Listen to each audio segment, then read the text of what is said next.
An up-and-coming musician is murdered in his luxury apartment. He was on his back, and you could see dry blood leading from his head. The bullet hole lined up with him looking out the peephole. Investigators quickly realize this won't be an ordinary case. His family was related to the global superstar Beyonce. Video evidence suggests the killer is someone close to the victim. There's motion activation on his camera, and it's a young lady walking past his apartment. I think my husband is injured. You could see that she was carrying a handgun in her right hand. I believe that's who he was currently seeing since we've been separated. But is it the jealous girlfriend or the angry ex? He told me that she was pregnant, but that it wasn't his child.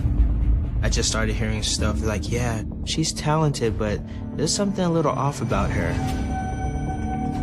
All I could think about was just hoping that he can get that justice that he deserves.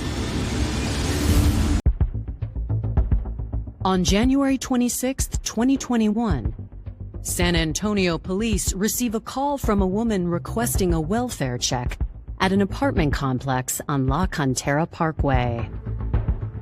La Cantera Parkway, that immediately signals something high profile. It's a very affluent neighborhood. The woman says her 34-year-old stepson, Martel DeRuin, hasn't been returning her calls for the past 4 days. My family and I, we will always talk to him, like a lot. We'll talk to him very frequently, and we weren't hearing from him, which was not like Martel at all. Officers arrive at the address a little before noon. When we got there, I really thought it was just going to be a welfare check, maybe. Person sleeping, on meds, doesn't want to talk to nobody. But as soon as they get to Martel's door, they realize this isn't going to be a routine visit. We did notice that on the door there was a bullet hole. The bullet hole was about eye level, just to the left of the peephole, and you could see right directly through it. The officers ask building maintenance for help. But when they try to unlock the door, they discover it's bolted from the inside.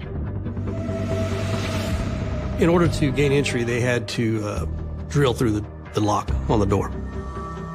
As soon as I opened the door, you could see the body on the ground. He was on his back, and you could see dry blood leading from his head. And as soon as I saw that, I knew that he was deceased. Using the description from his stepmother, police identify the victim as Martel DeRuin and notify his family. They made the call saying that he was murdered. You're so hurt to where you don't even know how to process it. We didn't know anything that was going on. That's what confused us the most, because we were trying to figure out who could possibly want to do something like that to him.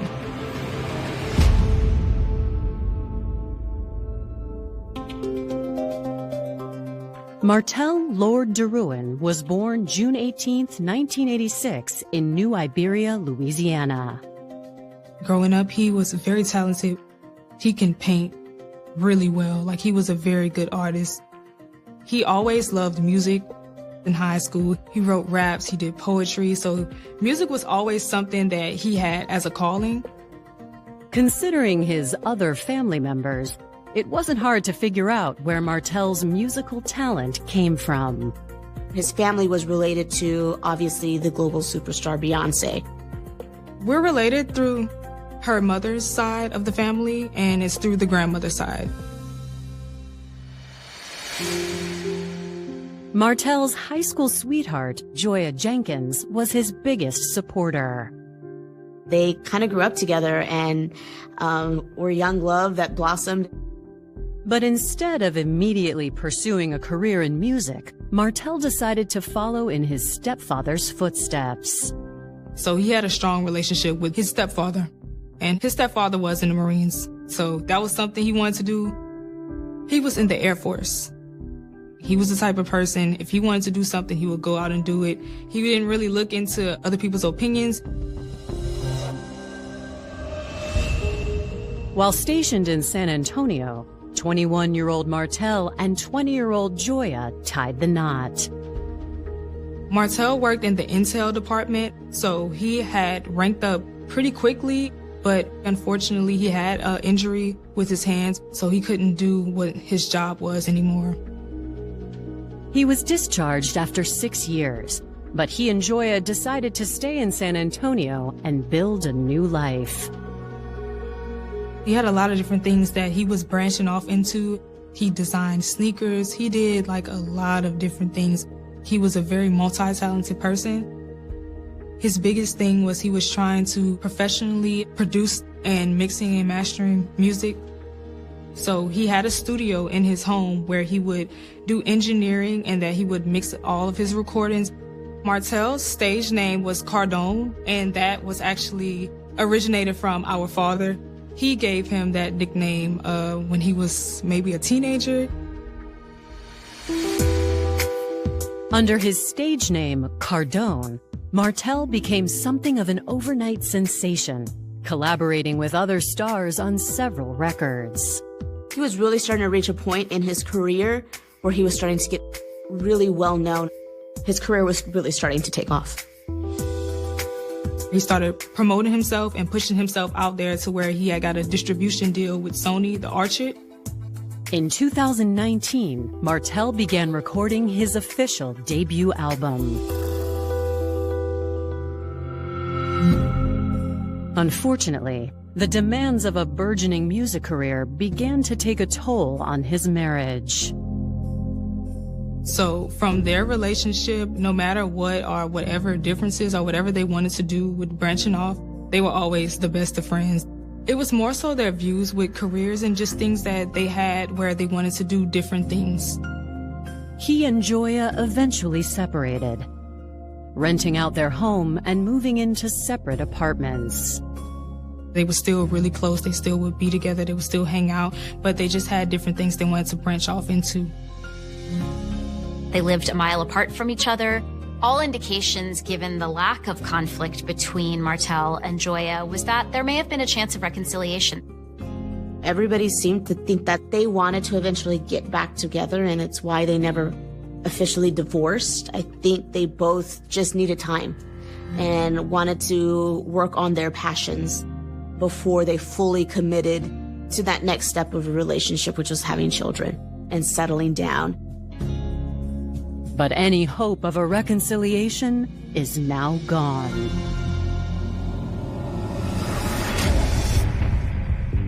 Martel has been killed by a single gunshot, and investigators are searching his apartment for clues to kickstart their investigation. Police could tell he'd been there for a few days, and the blood was starting to kind of dry up around him. What I noticed in particular about Martel's body is where it was lying.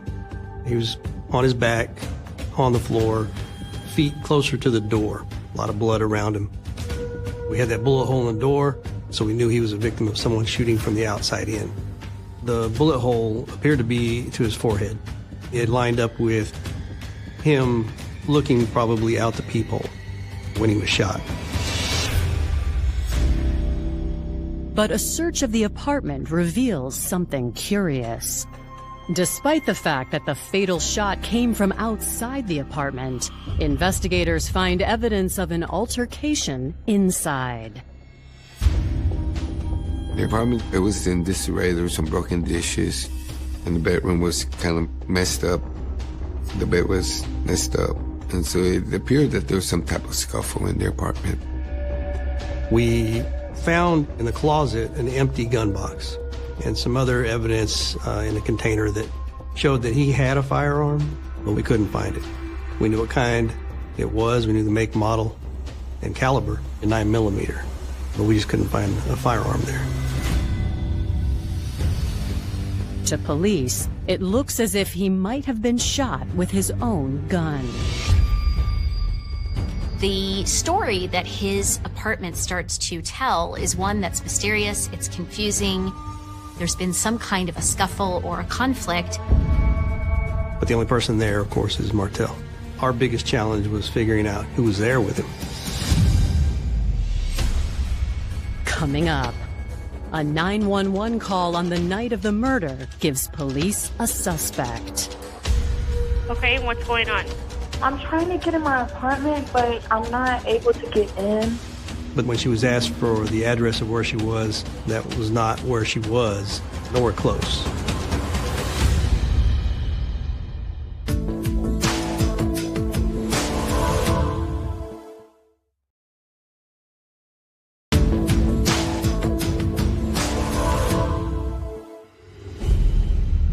After analyzing the crime scene, homicide detectives believe Martel DeRuin was arguing with a visitor sometime before he was shot. We didn't have any idea who might have been there or what the scenario was that led up to this fight and then the shooting.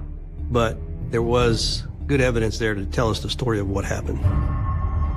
There were some women's shoes, some clothes. It appeared that there was a woman there. I see that there's a lot of broken things, a lot of broken glass, some furniture overturned, things like that. Moving through the apartment, we go to the back bedroom, and I noticed that the bed is broken. Another piece of evidence at the crime scene was a broken, or an acrylic fingernail, the kind that women typically wear. It had broken off and it was on the bed. We did collect that, hoping that maybe there was some DNA evidence on there. Next, detectives canvass the complex, hoping someone saw or heard something. When speaking to Martel's downstairs neighbor, they learn she often overheard arguments coming from Martel's apartment. The most recent happened around 8:30 p.m., January 22nd, 4 days ago. She's made several complaints to the management about arguing or loud noises and music from that apartment. So she just thought, okay, I'll have to report this to the management again, but I'll record it so I can have something to show them, some proof to provide. It was a cell phone video. It was directly downstairs. And you don't see anything in the video. She has it pointed kind of up toward the ceiling, and you hear two people arguing, a male and a female. You don't hear what they're arguing about, but you do hear yelling and screaming back and forth between two individuals. We were able to establish then that something happened that previous Friday night on January 22nd that led to the shooting. The neighbor who lives across the hall from Martel says she witnessed something as well. She describes how she's in her apartment, just kind of hanging out for the evening, and she is waiting for food. She starts hearing loud banging. She assumes it's her door, that person's delivering her food, but when she opens the door, it's not her food. She found a young lady knocking on Mr. DeRuin's door. They obviously notice each other, and she just says, oh, I'm trying to get back in. He's not letting me in. And she's like, I wanted nothing to do with it. I just close my door and I go back inside. The neighbor across the hall remembers seeing a woman who was skinny, African-American, 5'5" or 5'6" in height, and she remembers her not wearing shoes, but there was no other real significant features about this woman. When her food does finally arrive and she goes back to the door, she says that woman is no longer there. So she just carries on. She doesn't hear or see anything else happen. It starts to paint a clearer picture that the two may have had an argument and she was clearly out of the apartment. It does lend some credibility to the idea that the person who may have been involved in this crime is a woman that Martel was involved with romantically. The neighbor didn't hear a gunshot, however, and strangely, no one else in the building did either. That apartment complex is situated very close to an amusement park that does a fireworks display every night, and it's extremely loud. So they thought that it was the fireworks that night. But police do find a record of a woman calling 911 that night. She was concerned because there was a hole in the door, and she thought her husband was inside and maybe he was hurt. In the 911 call, she said, I need someone to come check my husband. My name is Joya. We're at this location. I don't have a key. She claims to be Martel's wife and says that she can't get into the apartment, that he's put her out of the apartment and she's just trying to get back in, but also that she may need him to get some medical care. The woman gave her name and address, but by the time police arrived, they found no sign of Joya. When they looked for the apartment number that she provided, they found it was located in a building that wasn't even constructed yet. It was still under construction. Officers tried to reconnect with the caller, but got no response. They couldn't give a report, and they just explained, well, there's nothing here because this is a building not finished. So that's why when they responded, they didn't find Martel that night. Detectives have a lot of information that's starting to build. They have this 911 call that mentions the deceased victim's wife, the neighbor's eyewitness account, but they don't really know what to make of it. I was really curious to find out as much as I could about that call, so I requested the audio. While waiting for the 911 audio, investigators call Martel's wife, Joya DeRuin, to the scene. It's clear to them that her reaction is one of shock. There's some deep loss and sadness there for her. They wanted to know if at any point their relationship was ever physical, if there was any domestic violence. And she was very quick. She said, no, we didn't have that kind of relationship. She said, we're separated, but it's amicable. We get along. We stay in touch. Joya tells police the last time she saw Martel was Thursday the 21st. She says he texted her that Friday, but claims she did not go to Martel's apartment. I did ask Joya if she called 911 on that previous Friday night, and she said she did not. If Joya is telling the truth, the question for detectives is, who called 911? I did ask that Joya be provided a ride to the homicide unit office so she could provide a more detailed statement, and she willingly did that. When I got back to the homicide office, first thing I did was listen to the 911 call. I really wanted to hear that audio and find out if it would help us kind of figure out what was going on. What it starts to paint is a picture that whoever called in that 911 call is somebody who very deliberately tried to present themselves as a different person. That obviously becomes an area of concern for detectives.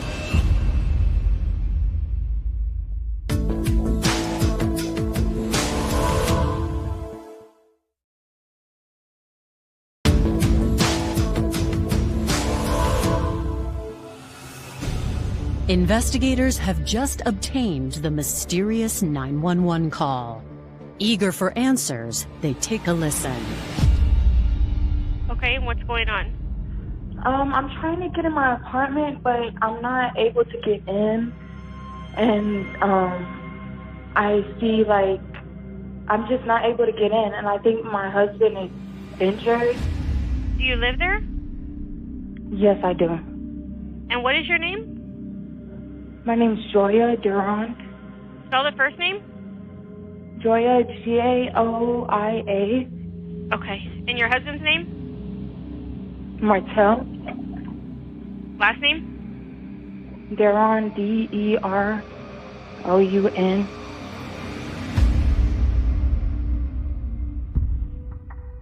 After reviewing the 911 call, detectives zero in on how Joya spells her name with a J, not a G. And that's not the only thing the caller got wrong. When she was asked for the address of where she was, she gave the street name O'Connor Road.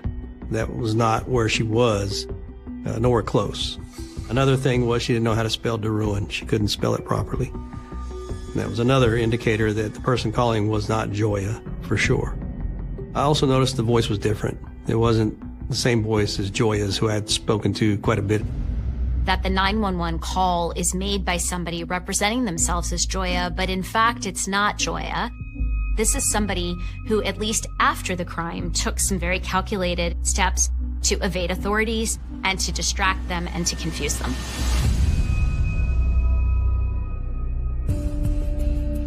When investigators ask Joya if she has any idea who the caller might be, she tells them one name springs to mind. It's Sasha. Sasha.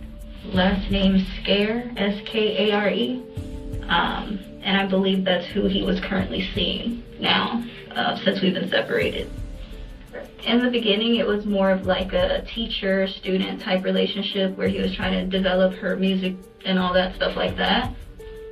He was still with Joya at the time, and then they became more intimate after Joya and him obviously separated. She believed that knowing Martel was dating Sasha, it could only have been her. Sasha would have known her name. Sasha would have probably pretended to be her to keep attention off herself if something bad had happened. From the outside looking in, maybe this was a love triangle that just went wrong. Okay. And with the new girl hanging around, I know you said you guys kind of broke it off. How did that make you feel? Did it make you feel jealous? No, I don't necessarily get jealous. It was just more or less the issues that he was not trying to deal with versus another woman. They remained great friends throughout their entire separation. She was a hairstylist, so she did his hair still, and they talked often. He would confide in Joya. He would tell her Sasha would get violent, that, she would want to fight and was causing problems. Is it a situation where we have a new girlfriend who is jealous of the close relationship that Martel still had with his estranged wife? Joya's take on what happened to Martel was it had to be Sasha who was involved. She couldn't think of any other person or any other reason why someone would want to hurt him. Joya showed us on social media the profile page for Sasha, and we could see pictures of her. So that gave us a good lead, good starting point. Using the information gathered from social media, investigators compare Sasha's scar to security camera footage taken the night of the shooting. A few people had some Ring video cameras on their door. One in particular, on the floor below Mr. DeRuin's apartment, had some footage, and he allowed us to look at it.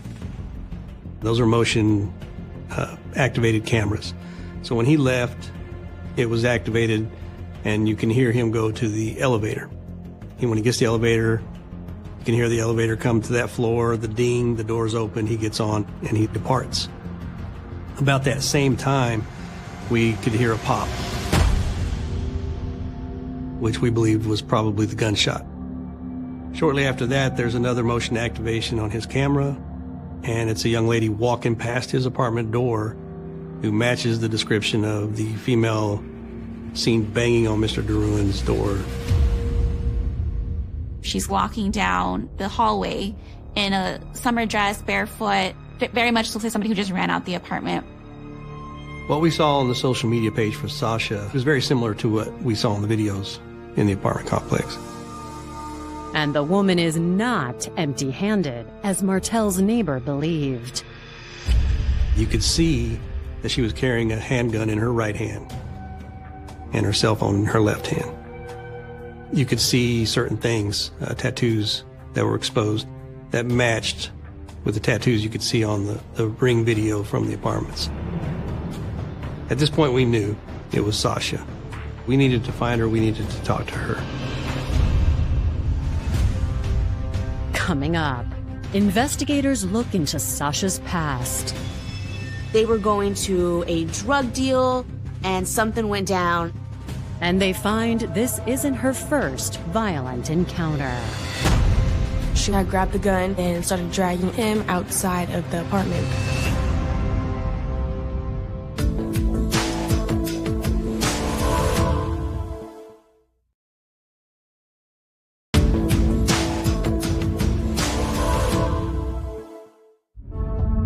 After confirming the ID of the woman in the Ring video as Sasha Skare, investigators run a background check and learn that 21-year-old Sasha has spent most of her adult life in nearby Austin, Texas.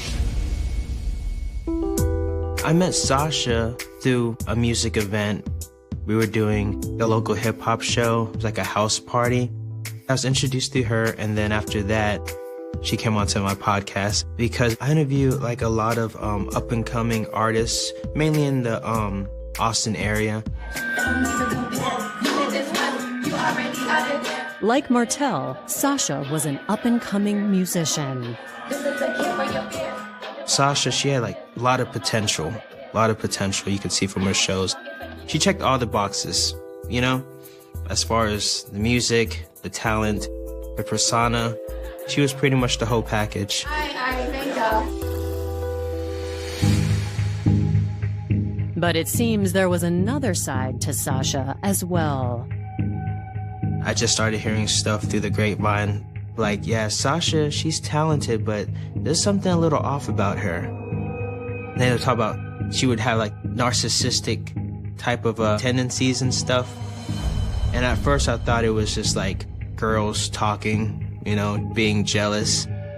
With entertainers and artists, I mean, we're all a little narcissistic in our own ways, you know?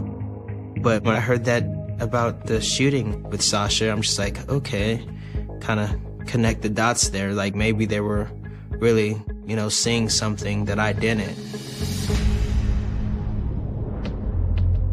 Police records in Austin show Sasha was involved in another shooting 2 years ago.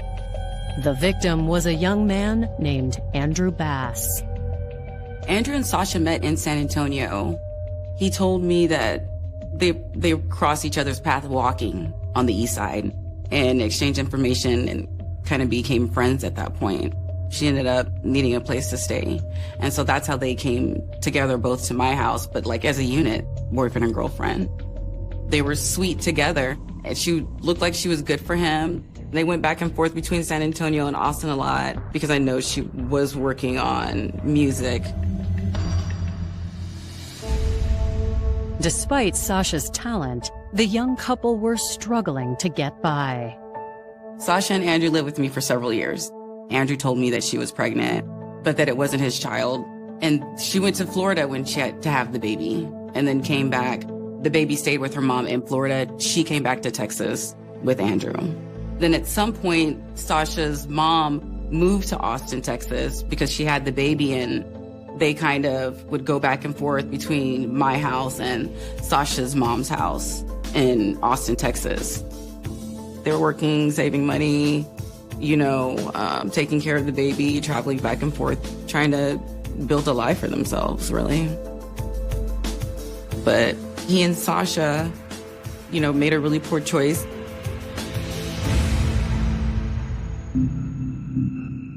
The police report shows the previous shooting incident occurred on November 29th, 2019. They were going to a drug deal, and something went down and a shootout occurred. Andrew didn't want to go through with the payment. In his head, he's probably done this before and wanted to do it again. Let's see if I can get some weed for the free. So I guess Andrew had took out his gun, and I guess the guy felt threatened by that. The guy shot him. Sasha grabbed the gun and grabbed the weed and then started dragging Andrew outside of the apartment. Sasha managed to get Andrew to the car where she called 911. But Andrew died before he could be taken to a hospital. Detectives are heavily dependent on what she's willing to tell them to try and put the facts together about what happened. Ultimately, Sasha is charged with aggravated robbery and assault with a deadly weapon. She was out on bond when the incident with Martell happened. So she wasn't even really supposed to be in San Antonio. Now we've identified Sasha. We know that's who we need to get. The arrest warrant is obtained. Investigators track down Sasha's current address, but when they show up to arrest her, she's nowhere to be found. We knew we were going to have to start looking for her. So I get in touch with the U.S. Marshal Service, who then starts their manhunt. So we're actively now searching for Sasha with an active warrant for murder.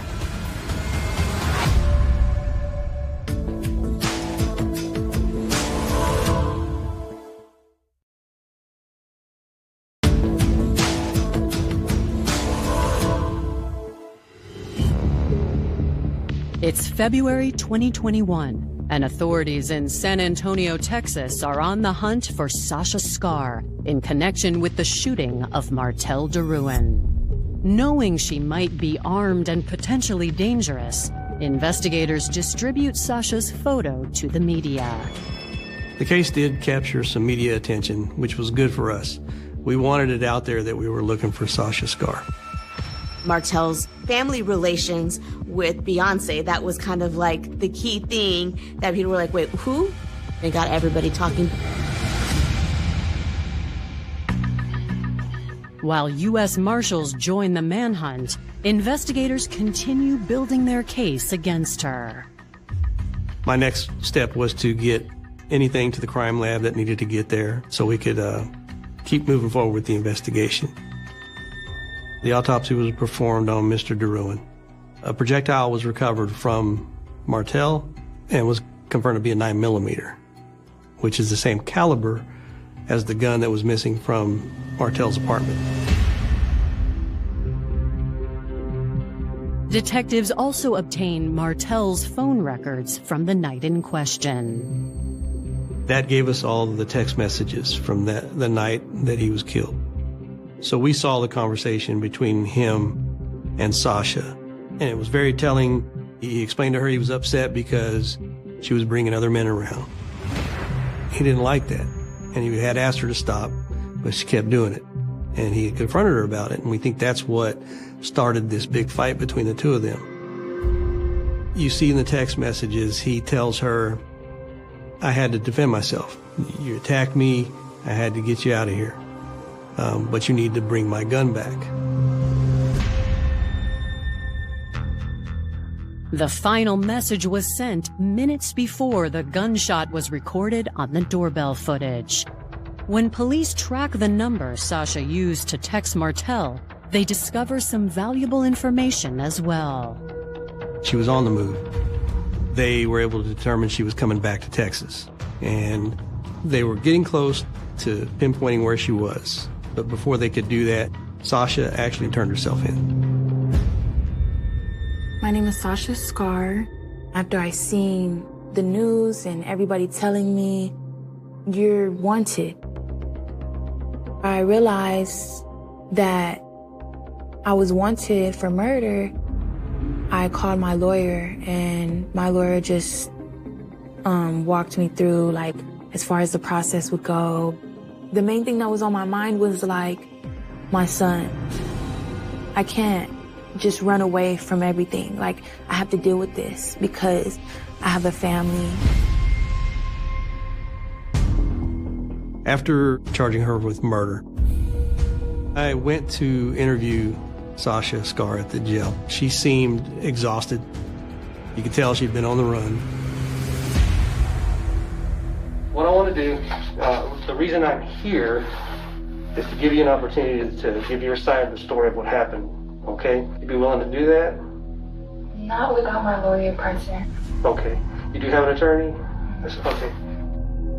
She had her opportunity right then to really explain to me what happened that night, but she chose not to. She didn't want to talk, but we had a search warrant to get her DNA sample. Sasha's silence leaves the evidence to speak for itself. We were able to get a DNA sample from Sasha. That did match up with the female DNA on the acrylic fingernail. So we knew that was her nail, and it probably was broken off during the fight. At this point, my work is done. We pretty much have everything. I'm waiting for it to get to trial. In August 2023, Sasha appears in court for a plea hearing. We were told by some of our sources at the courthouse that, hey, they're offering a plea. We believe the terms are 20 years. I thought for sure, oh, she's going to take it, right? It was a very favorable plea agreement, which would have taken the death penalty off the table. My lawyer made it a point to know that at the end of the day, this is your choice. I didn't take the 20-year plea because I was really just thinking about my son. I don't want to be away from him that long. That was really my main thoughts. Like, I don't want to be away from my son that long, so I'm not going to just sign my life away. Like, I at least want to put up some type of fight. All I could think about was just hoping that he can get that justice that he deserves, because we'll never have Martell again.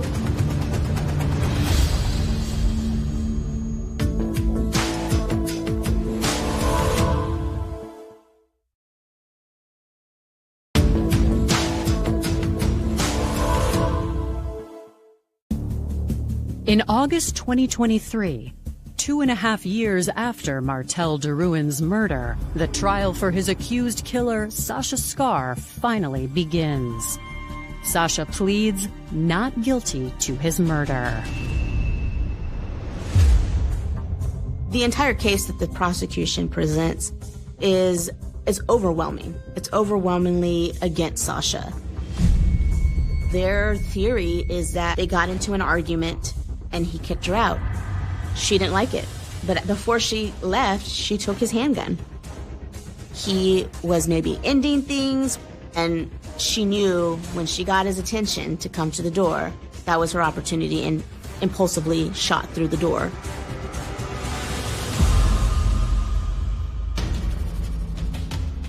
According to the defense, however, that isn't what happened, and they let Sasha set the record straight. What I was really taken aback with was the fact that her attorneys let her take the stand. That's rare. That hardly ever happens. She presents a side of Martell and a narrative about what happened that night that's entirely different. I had an art show in Austin and he had a music show in San Antonio. So our plan was to come together, work on the show that we have planned together, and the same night go to our shows. We had been drinking, and I remember I was on the phone with a videographer trying to do business and get some videos done. He comes in and he's like, you know, what are you doing? Like, you need to get out, and you're in my house on the phone with other dudes.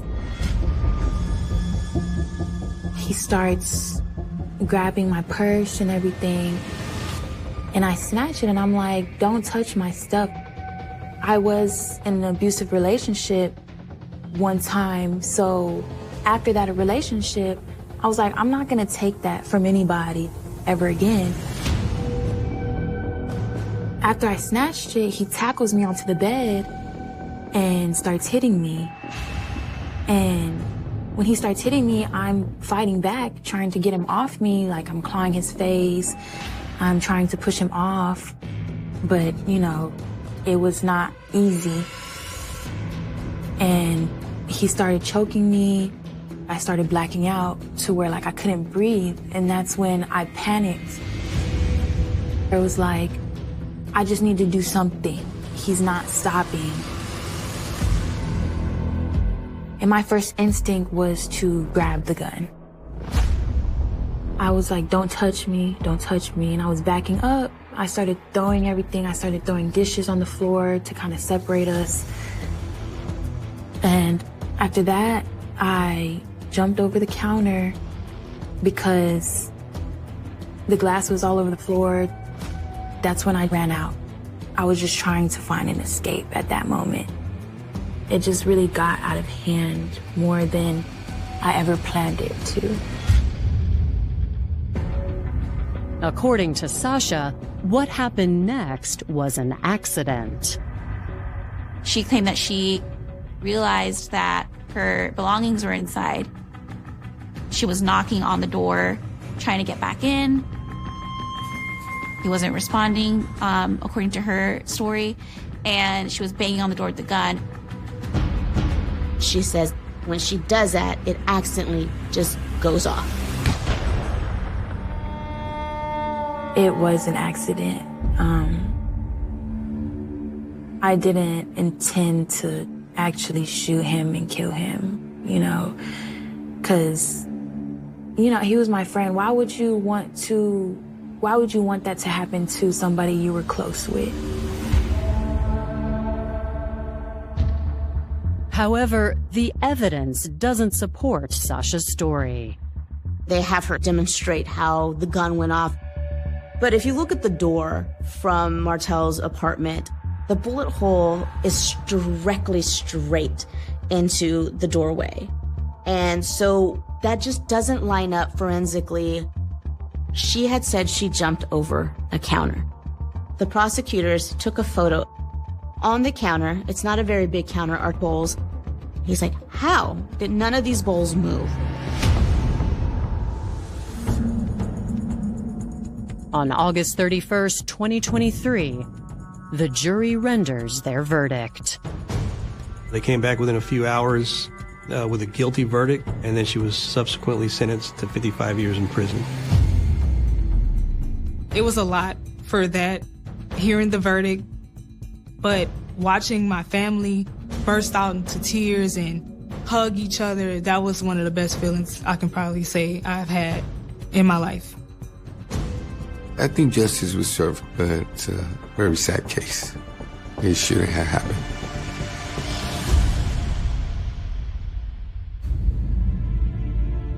Everybody's always asking me, did you kill Beyonce's cousin? But at the end of the day, that's not who he was to me. I never want anybody to be harmed. I've always wanted to spread love. This contradicts everything I live for. Martel's death was a very huge impact on my family. We still grieve over him every day. We always celebrate his birthday as if he was still here. We'll go visit him. We're all special in our own way, but Martel was a huge inspiration. The first mistake was believing nothing had happened. Paris, winter, 2003. The kind of cold that seeps into stone, settles into the bones of the city. Streets half-lit, cafes closing, conversations dissolving into the night. It was just past midnight when she disappeared, and at first no one noticed. Not the strangers walking past. Not the neighbors behind thin apartment walls. Not even the city itself, too busy breathing, too busy moving forward. She left no trace. No noise, no struggle. Just absence. Her name would later flood headlines, echo through newsrooms, whispered in cafes and metro stations.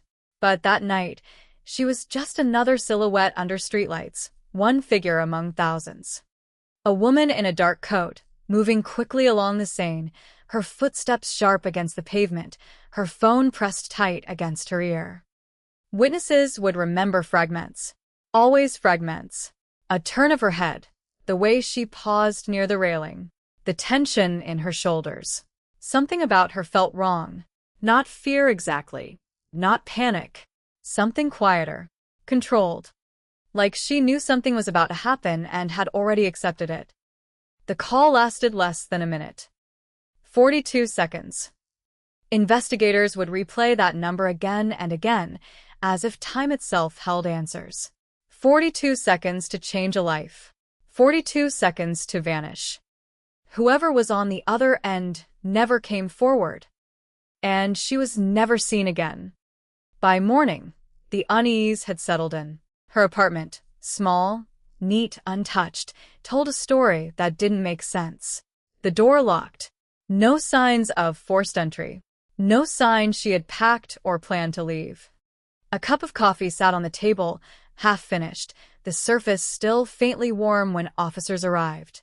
Her bag remained on the chair. Keys. Wallet. Documents. Everything exactly where it should be. Except her. It didn't look like a departure. It looked like an interruption. Neighbors heard nothing. No raised voices. No footsteps in the hall. Nothing breaking the routine of a building used to ignoring itself.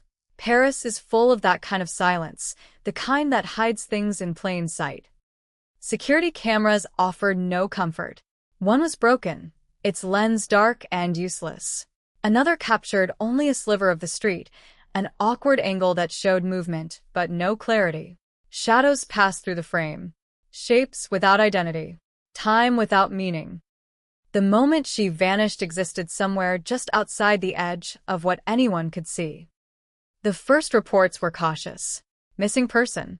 Possible voluntary disappearance. But the tone shifted quickly. Friends spoke. Family insisted. This wasn't normal. This wasn't her. She wouldn't leave like that. Those words repeated, over and over, until they hardened into certainty. She didn't leave. Something took her. The case escalated. Detectives began reconstructing her final hours with surgical precision. Every call, every step, every interaction. Her phone records revealed the unknown number, the last call. 42 seconds. No registration. No identity. A prepaid device purchased in cash and discarded within hours. Whoever made that call planned ahead. And whoever answered it trusted them enough to step outside. That detail changed everything. Because it meant she wasn't forced out. She chose to go. Which meant she believed she was safe. Or, at least safe enough. Days passed. Then weeks. The city began to whisper. Headlines sharpened. Mysterious disappearance shocks community. Then colder, more final.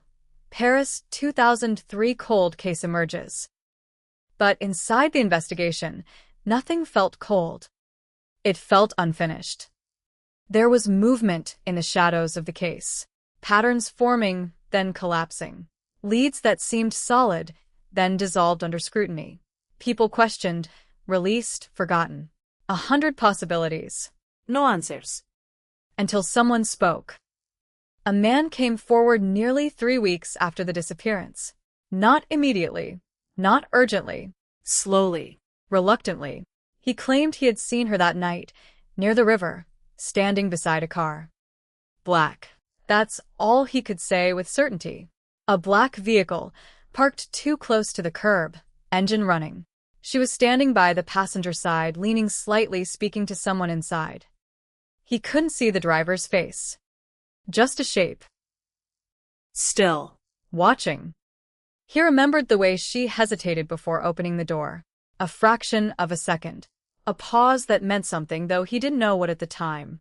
Then she got in. And the car pulled away. No ruse. No sudden movement. Just gone. Why didn't he come forward sooner? His answer never changed. It didn't seem important. That sentence would haunt investigators almost as much as the disappearance itself. Because in cases like this, everything is important. Every second, every detail, every hesitation. And yet, the truth had slipped through unnoticed, carried casually by someone who didn't realize he was holding it. Now it was too late to go back. All they could do was move forward. The search for the car became an obsession. Every black vehicle registered in the area was logged, reviewed, cross-checked. Hundreds became thousands. Models filtered.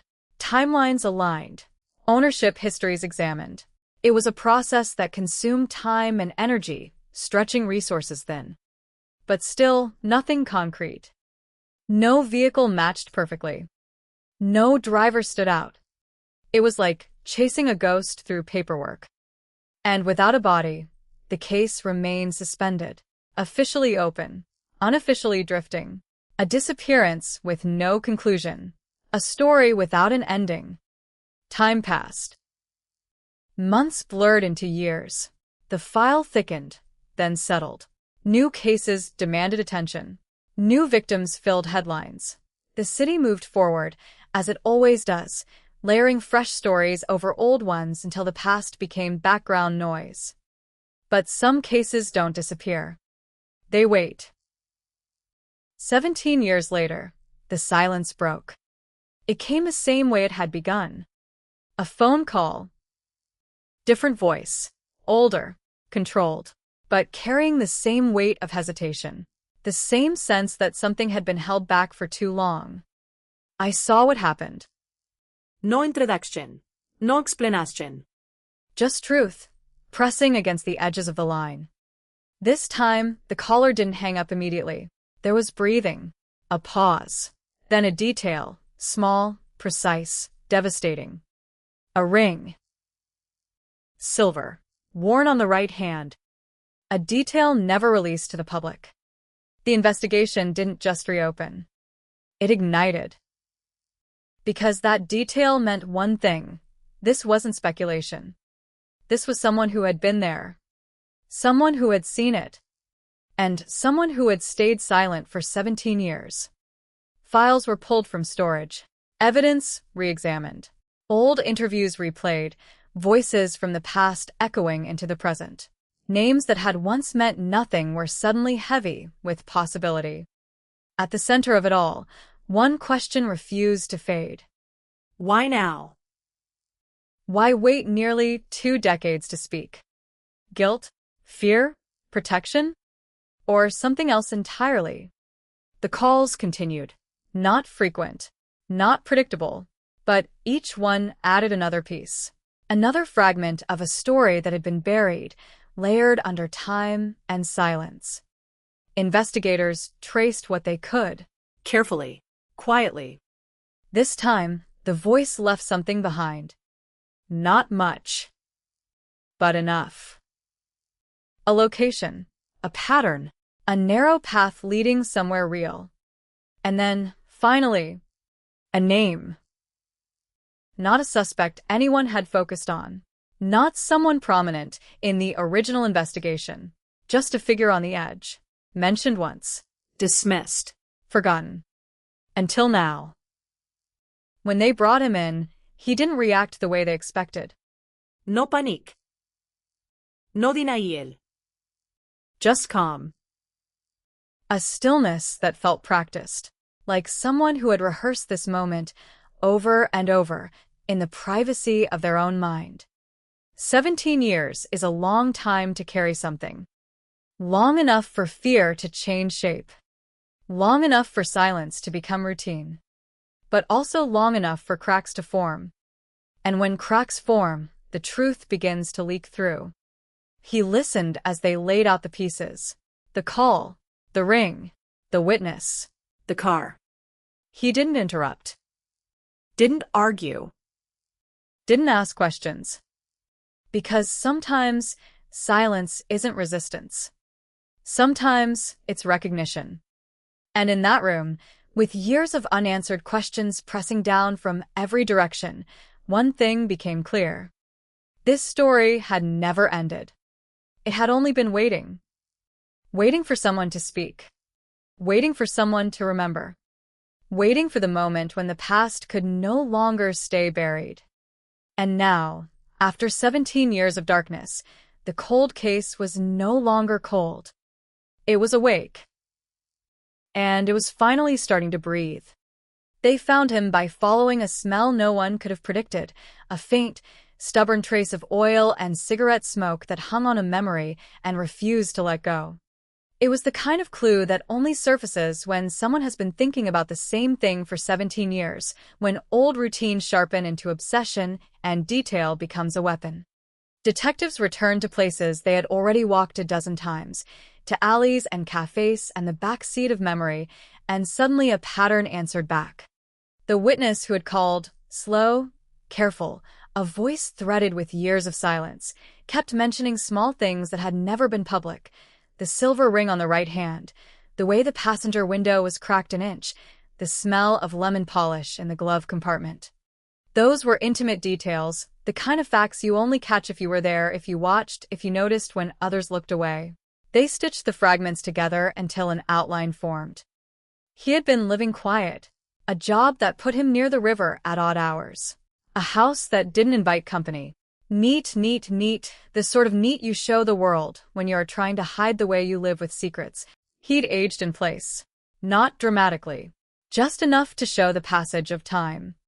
He had things in common with thousands of ordinary men in a city full of ordinary men. But ordinary men are not always innocent. The investigation reopened like a wound. Old interviews were replayed. New questions were asked against the same answers, and the differences began to show as ragged edges of truth. They pulled the old phone logs again. Technology had changed, but the record remained. The burner phone's purchase point, the cash trail, the timestamp. Tiny things nobody had the bandwidth to chase 16 years ago became signposts now. They cross-referenced stores, CCTV footage recovered from a shop that had since upgraded cameras, and the grainy images, previously dismissed as blur, stitched together with modern enhancement to reveal a silhouette that matched the car the late witness described. It was not definitive. Not yet. But it placed a vehicle in the precise place at the precise time. It placed him near the river under a streetlight that hummed with the same cold as that night. Old evidence was dusted. A glove box long sealed produced a printed map with a hand-drawn circle scrawled in ink.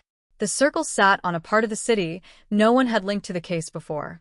The handwriting matched no one in the files. Then someone remembered. A ledger. A notepad. A dentist's appointment scribbled in the corner. Small, mundane things that make up a life. They matched a name on a list of local contractors who'd worked along the quay. Another link. Another path. Each step felt small.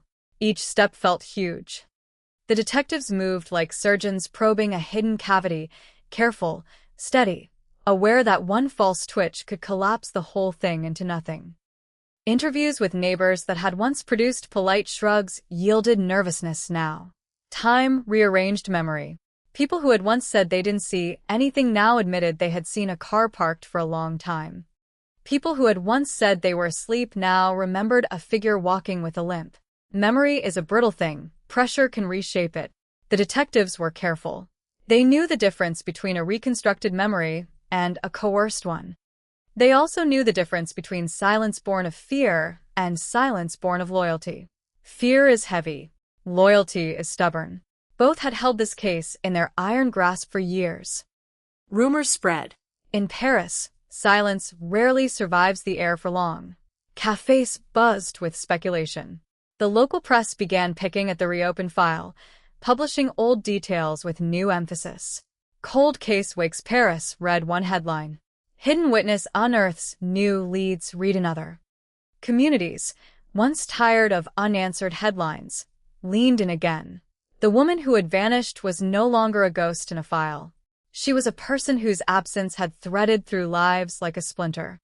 Friends resurfaced with photographs, with letters, with the kinds of small vignettes that make someone real again. She liked to sketch. She kept lists tucked in her wallet. She loved certain songs and hated rain when it ruined a good hair day. Humans collect tiny things. Investigators collected what would become ammunition. They began to build a portrait against the void. They watched the man. Quietly. Nothing theatrical. A car parked across the street for months. A routine observed, logged, anonymized. He did what men do who think the world has forgotten. He went to work. He bought bread. He read a paper on a bench. He looked like an unremarkable life. Underneath, the detectives felt the gravity of accumulated suspicion. They had nothing yet to charge him with. But suspicion is a device that can prod the edges of secret behavior into mistakes. People who hold a secret for years do not always clutch at it forever. It slips. It erodes. And on a certain rainy afternoon, they watched him make a move that made the air in the car tense. The quick, annoyed glance over his shoulder that betrays the man who thinks someone follows him. They had forensics ready. DNA had changed the game since 2003.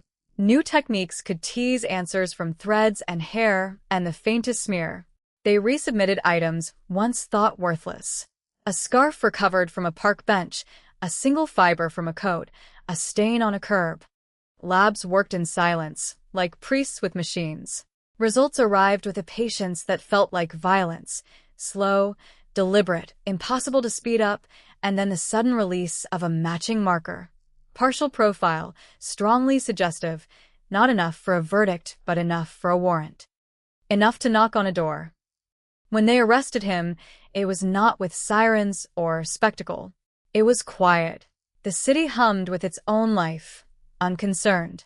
A plain car, Two officers, hands roughly but not cruelly guided behind his back. He did not resist. He had known, perhaps, that the day would come. Or perhaps he had simply resigned himself to the weight of what he had kept. He was read his rights. He was brought in under a gray light that makes every face look the same, every confession a possible thing. The news broke like a slap.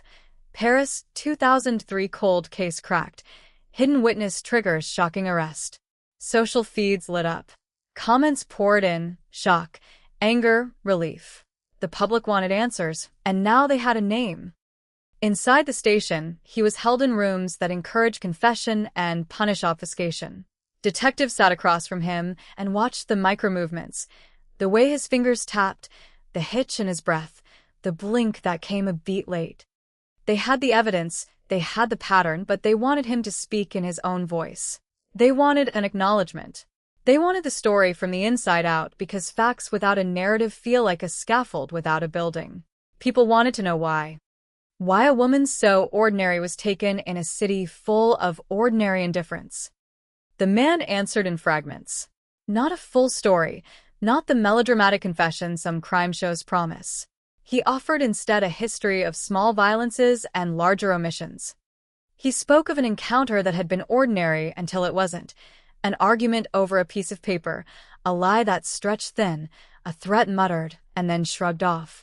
He claimed what he did not intend to go as far as it did. He claimed panic. He claimed to have left her near the quay. He said she got out of the car. He said she walked away. That was what he said. But words are slippery. They bend under pressure. The hidden witness details contradicted him. The ring he denied. The window he didn't remember adjusting. And then a new item.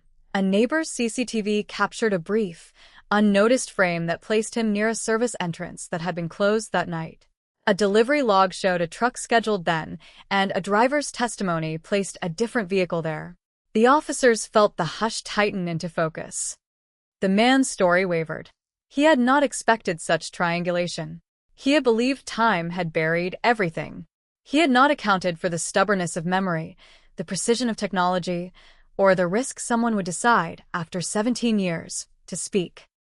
Interviews with the woman's friends were brutal in their intimacy.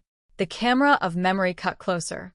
They described a woman who trusted too easily, who was habitually kind, and who believed in explanations because she wanted them to be true.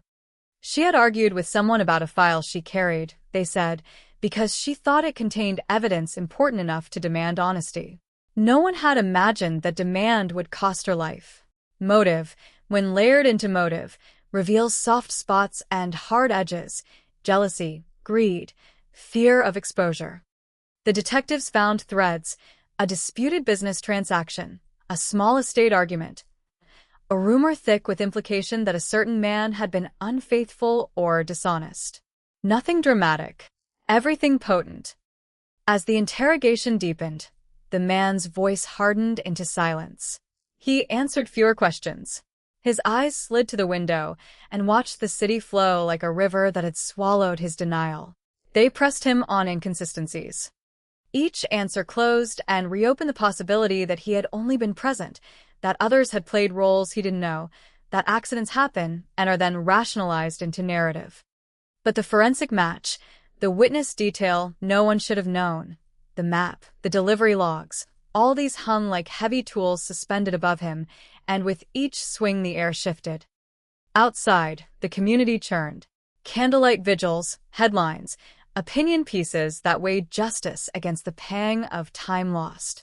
His arrest split old sympathies. Some demanded immediate conviction based on the sum of these fragments. Others warned against the rush to judgment that always follows confessions coaxed by fatigue. Lawyers circled, statements queued, the machinery of law moving into place with the same patient indifference that had seen so many cases through the system before. They spoke of due process. They spoke of rights. The public spoke of betrayal. The woman's family spoke of the tiny private hurts caused by waiting, birthdays missed, anniversaries hollowed, holidays that became rituals of absence. And yet, even as the legal wheels turned, there remained an ugly, stubborn truth. A story 17 years in the making cannot be fully rewound. Memories have been overwritten. People D. Evidence fades. The best you can do is triangulate on something that approximates the truth and hope it holds up in the light. The man maintained a kind of brittle dignity, a defense as worn as the silver ring the witness had described. He agreed to a search of his property. The search turned up a tangle of things: letters, receipts, a small notebook with a list of names. Hidden beneath the pages, wrapped in oilcloth, they found a photograph. Her face, caught mid-laugh, the kind of candid shot that makes her human in the worst possible way. The photograph was new to the family. They studied it with a tenderness that ruptured the room. It was an image that implied a closeness someone insisted on denying. Where did that photograph come from? Why had he kept it? For all his calm, for all his denials, the man could not stop the flood of connections. The hidden witness, whose voice remained a guarded ghost, turned out to live 2 blocks away from a cafe the man frequented. He had seen things, he said later, because he watched the night like a bad habit. He had kept silent because silence felt like survival. Now he spoke because the pressure of memory had become unbearable. He spoke because, he said, the woman's face returned to him in dreams, asking him to speak her name. No confession yet. No courtroom drama with a slam-dunk testimony. Just pieces, closing toward each other like hands in the dark. The city held its breath. The detectives kept working the margins. The family waited with a terrible steadiness that only long absence can give. And the case, once a cold file gathering dust, moved forward with the slow, precise, inexorable rhythm of a story finally being told. They scheduled the preliminary hearing like a calendar trying to make sense of a calendar that had lost its days. Paperwork stacked in trays. Notifications sent. Lawyers who smelled of old coffee and newer ambition arriving with briefcases filled with phrases: reasonable doubt, chain of custody, exculpatory evidence. The city outside kept moving. Trams slid along tracks. People argued about nothing and everything. Inside the courthouse, time bent toward the case, folding years into a room where a single name had become a headline. The gallery filled with faces that had learned to live with missing.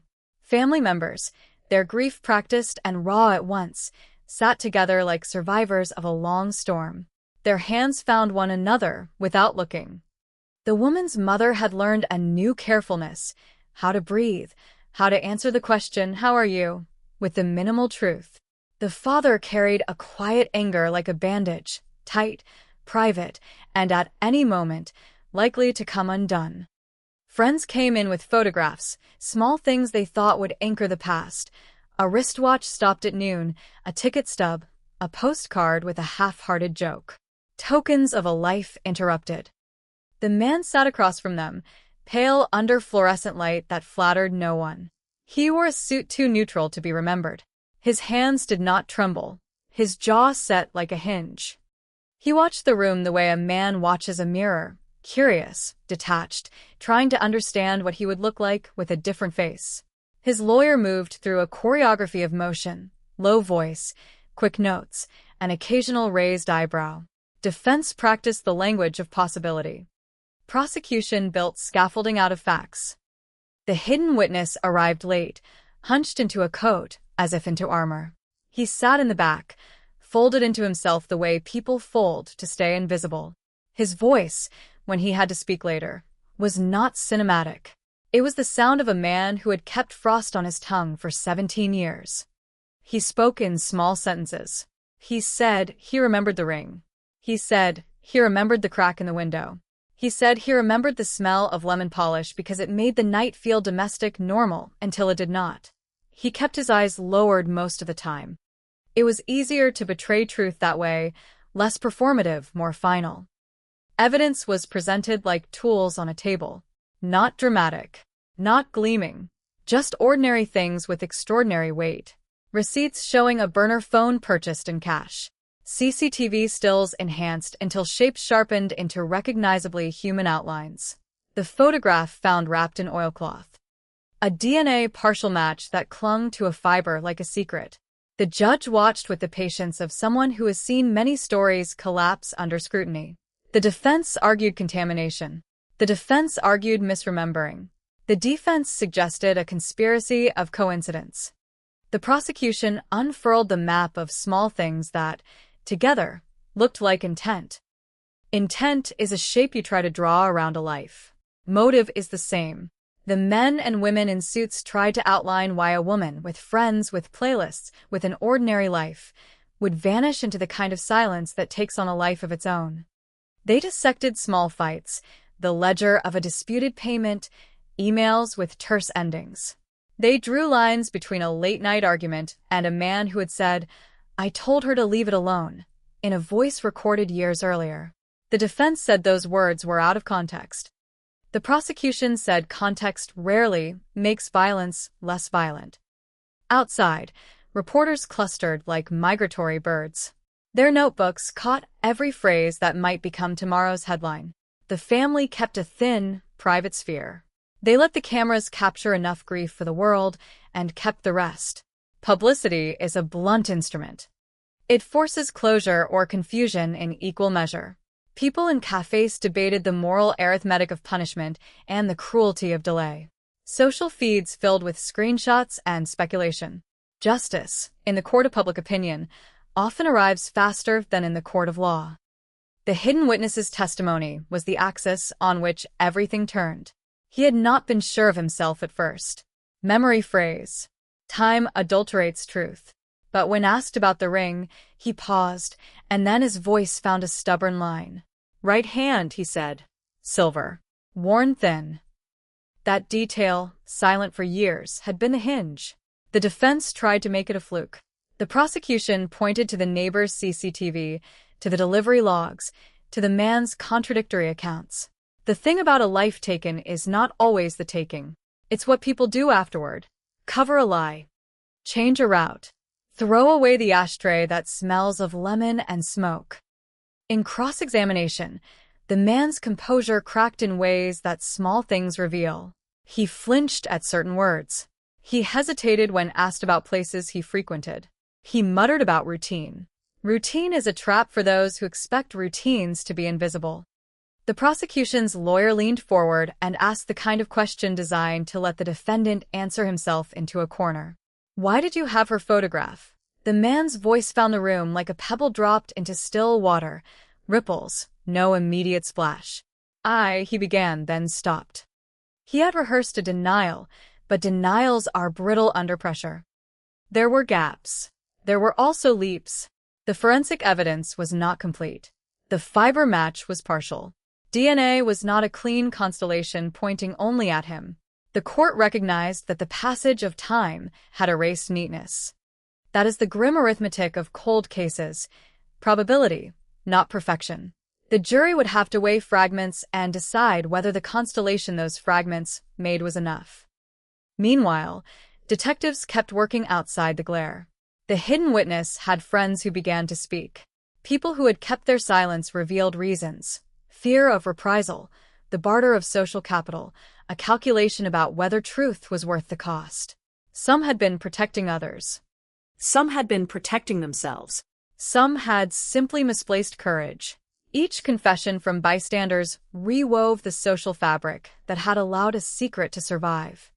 The man's acquaintances gave descriptions of nights and habits that seemed, taken together, less like malevolence and more like a slow erosion, an argument that had metastasized, misjudged in a moment, covered up with lies that kept breeding other lies. There were small mercies. A missing cigarette lighter discovered in a drawer. A receipt from a hardware store showing the purchase of rope. Innocent, perhaps in isolation, damning in accumulation. The defense fired back with character witnesses who testified to the man's decades of volunteer work, his quiet church attendance, his check-writing habits. People who knew you could testify to your better self. They do not always sway the court when the other side builds an anatomy of a crime out of detail. A twist arrived in the way grief can arrive, unexpected and ungovernable. A witness the defense had not anticipated stepped forward. Once a friend of the man, now a man who had changed after years of silence. He handed over a small, leather-bound journal. Pages with handwriting that matched the handwriting found on the map in the glove box. Notes about meetings, about arguments over a file nobody had ever understood until now. The pages hinted at a second man, someone who had been present briefly, who had a name now whispered in the margins of testimony. The defense objected to hearsay. The judge allowed the pages into evidence with a caution of someone who knows how messy truth is. Two names, then. A collaboration. Or a coincidence. Investigators found bank transfers that lined up with the journal's dates. A web of small betrayals spread like a stain. The man under interrogation now had a co-star in the narrative the evidence painted. The co-star was evasive. He denied meeting on that night. He had alibis supported by friends who had changed addresses since then, by receipts that could be faked in a city of forgers, by memories that bent. Courthouse corridors turned into battlegrounds for reputation. Lawyers whispered. Witnesses sobbed quietly in stairwells. Reporters tried to coax statements from people who had no answers to give. The family, forced into public ritual, held their grief like a private liturgy. They were cautious about hope. Hope too often arrives as an echo that misleads. But when the leather-bound journal found its way into the hands of the mother, she traced the letters with fingers that looked like they belonged to someone who had practiced waiting. Tears came in a slow and steady stream, the kind that lasts longer than anger. In the weeks that followed, allies and adversaries rearranged themselves. A defense attorney dug deeper into chain of custody questions. He painstakingly picked apart how evidence had been stored, how a photograph had been wrapped, how fiber had been collected. The prosecution countered with new lab reports, with a forensics team that explained methods in the patient tone of scientists teaching the public how to hear numbers. The court became a place where science and memory tried to touch each other without cutting. Outside, the city held its breath and then exhaled into everyday noise. Shops opened. Children bickered. Lovers argued about trivialities. But the case had become a kind of wound that refused to scar quietly. It demanded attention for the family, for the community, for a justice system that must wrestle with how to reconcile old pain with new possibility. At night, detectives returned to the quay where she had once stood. They walked the route with flashlights and slow steps, feeling the ground the way someone checks a body for a pulse. The river moved indifferent. The lights reflected and shimmered like answers that would not hold still long enough to be understood. The hidden witness sometimes came with them, pointing out a bench, a lamppost, a patch of pavement where a shadow had once formed and held a face. Memory, when coaxed gently, can produce the shape of a night again. It never becomes as sharp as someone who was there would recall, but it becomes a map. The man's trial approached with the deliberate slowness of machinery. The legal calendar is not made for raw urgency. It is made for deliberation. Deliberation can honor truth or smother it with formality. The jury would be ordinary people with ordinary lives suddenly tasked with deciding whether fragments amounted to a life sentence for a single human being. They would sit in a room with air conditioning and bottled water and a responsibility only occasionally given to citizens. They would carry the weight of a family's long, patient grief. On the eve of the trial, the hidden witness stood under the same bridge where the woman had once stood, looking at the river like it might cough up the truth. He whispered a name into the dark, not for anyone to hear, but because names make the dead less abstract. He had, he said later, been haunted by a single image, the way she had looked at the man in the car, the tilt of her head that suggested trust. He could not live with that image unresolved. The trial would not unmake years. It would, at best, give form to them. It would press fragments into narrative and watch to see if the narrative held. The city, the family, the detectives, all of them would listen and decide whether what they heard would finally be enough to lay a ghost to rest. Or whether the ghost would continue to walk, leaving questions like footprints in the wet cobblestones of Paris. The courtroom gathered itself into silence, as if bracing for weather. The second half of the trial unfolded with a steady, surgical rhythm. Witness after witness, exhibit after exhibit.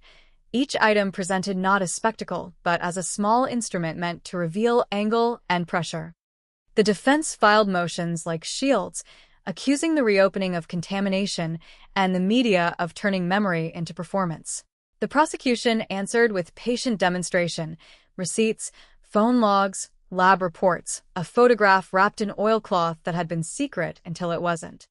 Each piece was ordinary until assembled, and together they made a shape that demanded attention. A sister read a letter into the record. Simple lines about being worried, tired of feeling watched, notes about a file the woman believed important. That private voice, once intimate and mundane, became evidence of a mind narrowing in on something others dismissed. A forensic specialist, a man whose life is the quiet arithmetic of laboratories, explained how modern techniques could coax meaning from the smallest leftovers. Fiber chemistry that tells what a coat brushed against, faint prints that show up on treated leather, the chemical signature of a cleaner used in a glove compartment. The jurors listened as if hearing a new language, science that turned what had been rumor into possible fact. When the hidden witness took the stand, he did not perform. He spoke in fragments, in long pauses between words that carried the weight of years. He described the ring, silver, thin, worn on the right hand, the cracked sliver of a window rolled down an inch, the faint lemon scent that gave the night a domestic tang. Under cross-examination, he admitted to first speaking with a journalist, and the defense used that admission to paint him as an attention seeker.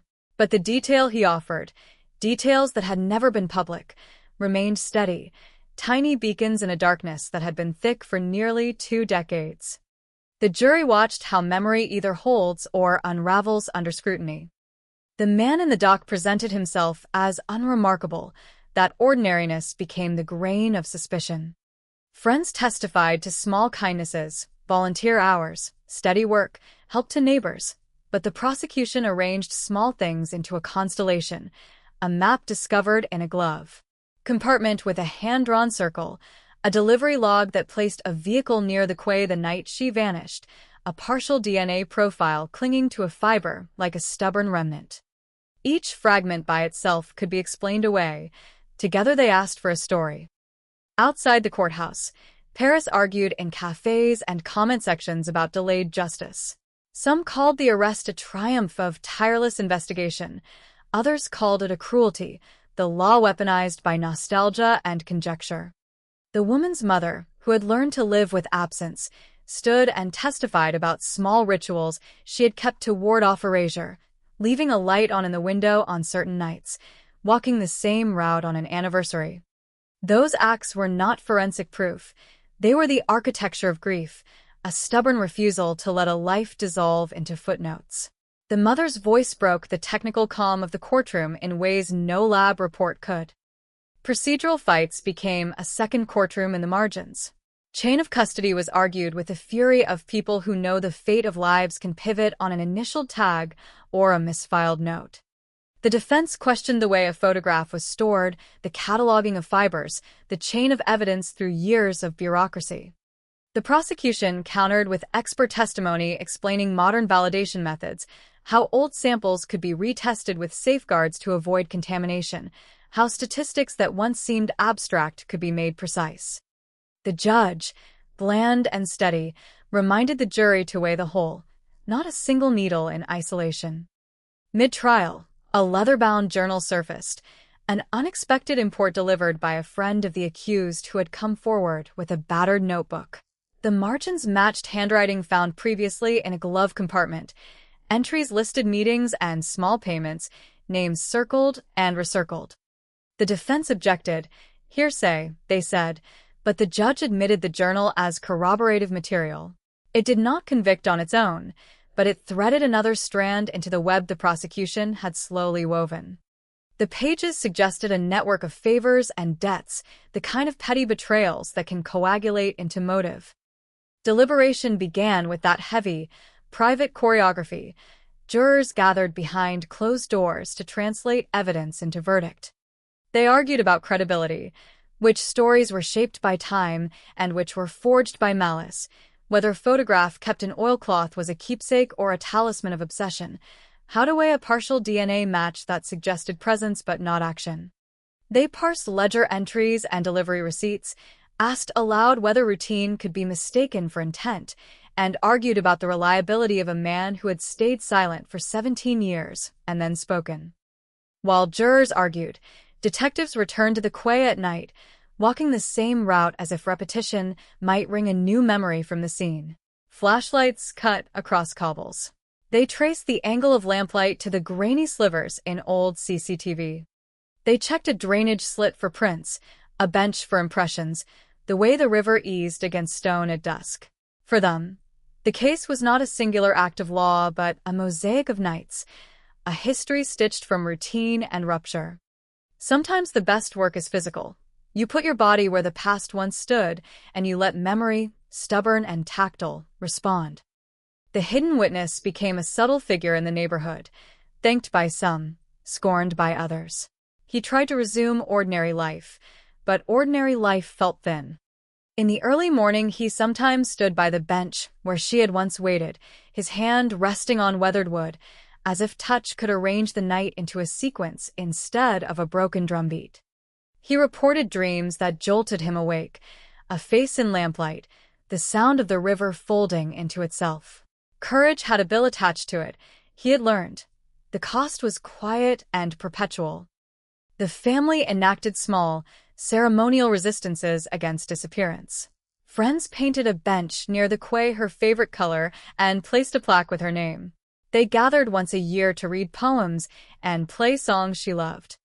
Those rituals were not evidence in court.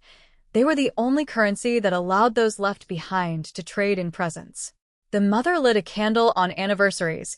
She left a scarf draped on a chair so someone could imagine a warmth that no longer existed. Rituals stitched absence into a shape the living could face. The legal machine moved forward after the jury returned.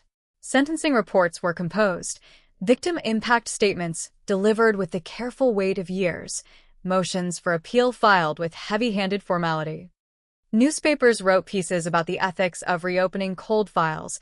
Academic journals published essays on the statistical interpretation of partial matches. Police departments took notice.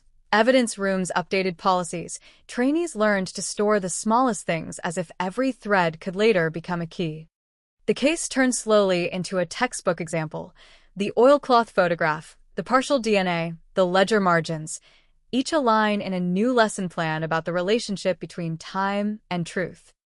And yet, beyond policy and practice, the small artifacts persisted. The fiber that clung to a coat, the receipt for coffee purchased 2 streets from the quay, the faint citrus scent once noticed in a glove compartment. These fragments did not clamor. They sat like grit in a shoe, irritating and impossible to ignore. They outlasted headlines. They were the stubborn residues of a night that resisted tidy narratives. Time softened edges without erasing scars. Some people built versions of peace, quiet days that did not require constant rehearsals of grief. Others remained hungry for more answers, for a completeness the law can rarely offer. The river continued its indifferent work, swallowing and showing its face to those who sought it. The city absorbed the case into a ledger of nights it remembers, a catalog of absences alongside the small civic rituals that keep memory alive. In the end, the story insisted on a stubborn, human lesson. Justice is rarely instantaneous or perfectly clean. It is the cumulative sum of small facts, the patient willingness of someone to speak after years of silence, the persistence of detectives walking the same blocks until a pattern emerges. It is the ritual of families who refuse to let a name vanish. The trial produced a verdict and the city preserved memory, and both of those things, law and remembrance, would exist together in the long after, each shaping how people would face the night that had once swallowed a life whole. They called it closure in the headlines. They printed that word in bold type and hung it over a photograph of the courthouse steps, as if words could seal a wound. Inside, closure felt different. It was quieter, thinner, harder to hold. The verdict had landed like a stone thrown into water, ripples, then long, slow fading. Guilty. Not guilty. The jury said what juries do. They turned fragments into an answer and sent everyone out to live with what that answer left behind. For some, the verdict was relief braided with bitterness. For others, it was a new wound, raw, and immediate.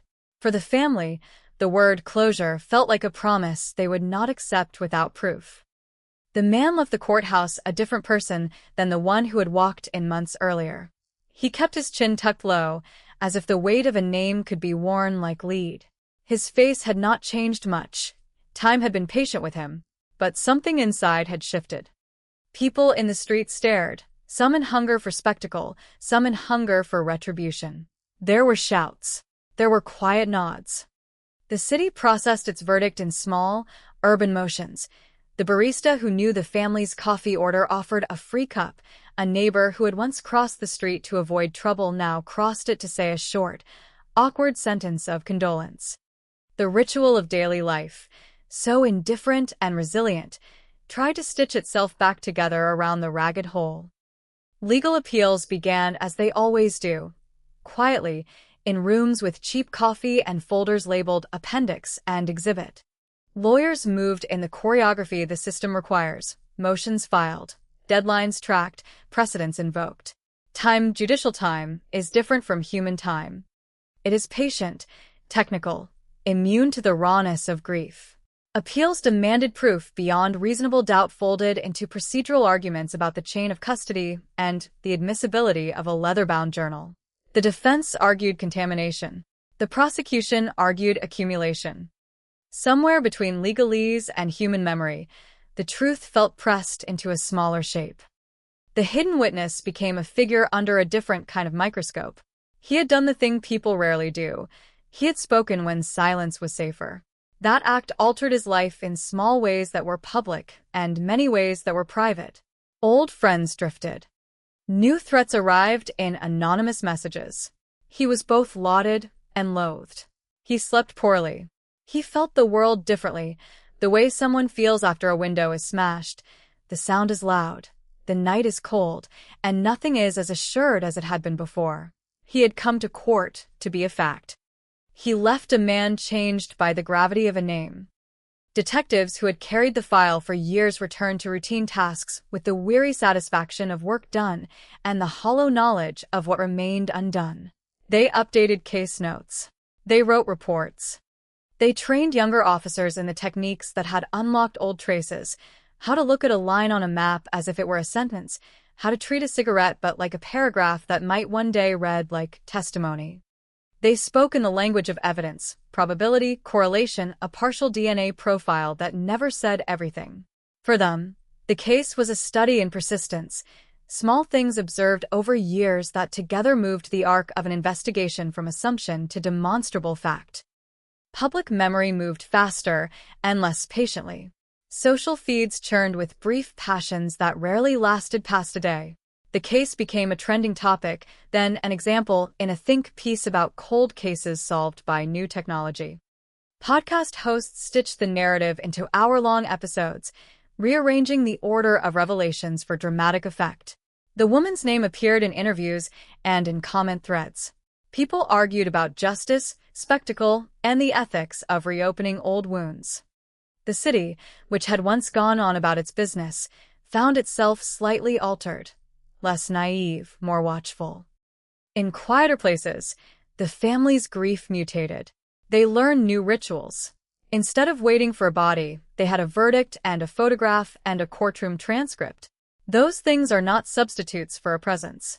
They are representations, maps that point to absence. The mother kept the photograph the man had hidden, tracing the smile, as if memorizing it anew each night. She folded the edges as if contact could flatten the distance. Friends and extended family created a small archive. Letters, a playlist. The watch stopped at noon. These artifacts did not make her return. They made her less abstract to those who loved her. The man's co-accused, if there even was one, slipped like a ghost around the periphery. Names hinted at in jury testimony circled the edges of news columns. A ledger, another receipt, a fleeting mention in a journal. Each suggested more hands in a story almost 2 decades old. The investigators kept those threads alive because stories with many actors rarely close neatly. When people conspire, they tend to forget who promised what, and records, ephemeral and fallible, sometimes outlast a pact. The detective who had first put the notebook under a scanner told younger colleagues, "Never assume one hand wrote the whole thing." It was a lesson in humility and in how small details bind people together. Community response varied. Near the quay, a bench remained painted the color of her favorite coat, guests leaving flowers and the occasional candle. The bench became a shrine that was not official, a civic gesture not sanctioned by city planners. Strangers started leaving notes, small, handwritten declarations of sorrow or solidarity. Some were anonymous apologies to a life undone. Others were messy, raw demands for justice. The bench became a barometer for how people process absence. Sometimes public action is the only place grief finds a pulse. There were dark pockets, too. Conspiracy theorists spun narratives that fit their needs, reassigning blame, weaving tales of cover-ups because the ambiguity of truth is fertile soil for invention. The family refused to engage with those voices. Engagement magnifies them. Instead, they focused on small, domestic acts, cleaning a flat, sorting papers, donating her clothes. They found strange comfort in the humdrum duties of life. Grief, they discovered, can be the oddest kind of anchor, rooting you to tasks that produce a future even when the past feels like a closed room. Time, relentless, continued to push forward. The man served whatever sentence the court defined, or he appealed and shuffled through the slow cycles the law allows. Either way, he became a name in a registry, an entry in public records. That cataloging is part of how societies attempt to domesticate violence by turning it into an administrative fact. It does not always help the living. It helps the system. Years later, at a seminar for cold case detectives, the case was presented as a cautionary tale and an inspiration. Professors showed slides, the oilcloth photograph, the hand-drawn map, the partial match. Young officers leaned forward, hungry for techniques and for the moral framing that comes with experience. The presenter said, "Time can be an enemy and an ally." The sentence landed like a simple truth. Time blurs details and also permits perspective. It allows someone to decide that silence is no longer their refuge. The hidden witness kept living in a way that resembled ordinary life. He worked sometimes. He tended small things. He visited the quay on quiet evenings and watched the river as if it might cough up a memory it had swallowed. He made small amends where he could, checking in on neighbors, helping with repairs, quietly donating to the woman's memorial fund. These acts were private atonements. They did not erase the past. They were gestures toward a future not felled by silence. In the end, the story hung between two truths, the one laid down by the court and the one that remains stubbornly private. Law can pronounce guilt. Memory can pronounce meaning. Neither can fully reconstruct the texture of a night or bring back the warmth of a life interrupted. What both can do is make space for answers to exist in the daylight, to be examined and tested and argued over. Sometimes new things appear. A letter misplaced in a briefcase. A name in the margin of an old school register. A flash drive returned to an evidence locker. Each discovery reopens the book a little. It is a relief and a threat. It suggests there is more to tell, and that stories seldom stop when we think they have.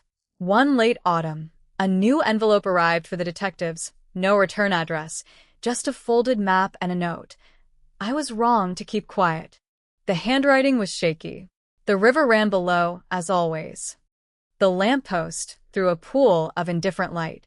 The city kept moving. The narration of the case, what reporters told, what jurors decided, what family remembered, settled into a pattern of repetition and revision. People adapted. The woman's name did not vanish. It circulated in memorials, in quiet conversations, in the curriculum of police training. That persistence is a kind of justice, the refusal to let someone be absorbed into nothing. And the last scene is never tidy. The bench by the quay remains, paint chipped at the edges.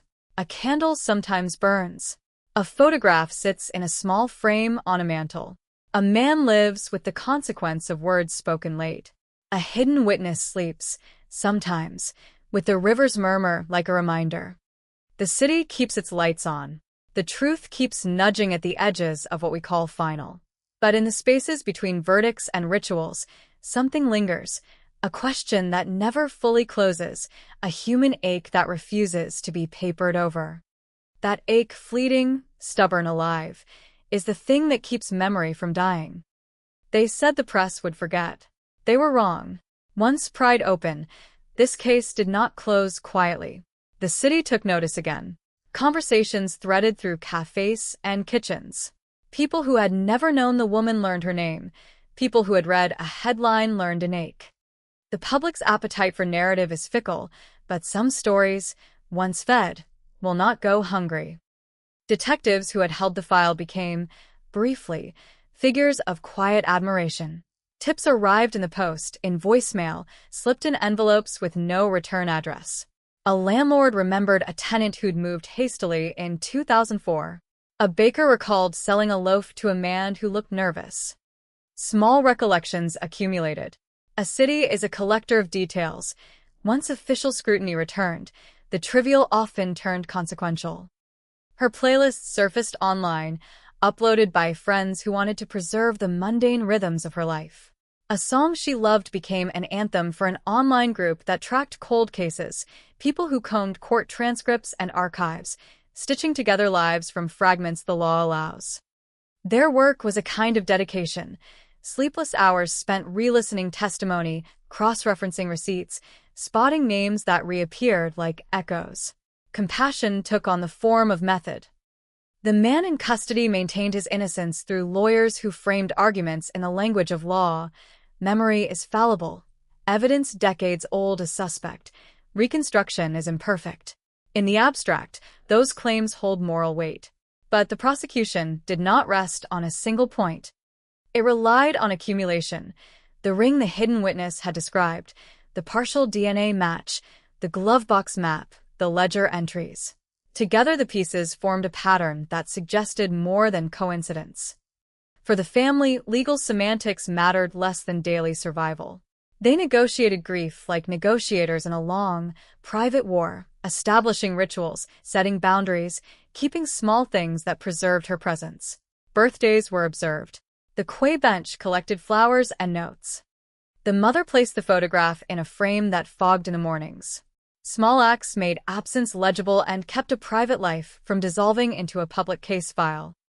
The hidden witness found himself cast into two contradictory roles, butcher and savior. The public lauded him as brave and scorned him as a betrayer. He received threats and thanks in equal measure. He tried to keep his life ordinary. Work, bread, early trains, but ordinariness felt thin. Speaking unsealed a lot of small consequences. He slept badly. He watched his neighborhood differently.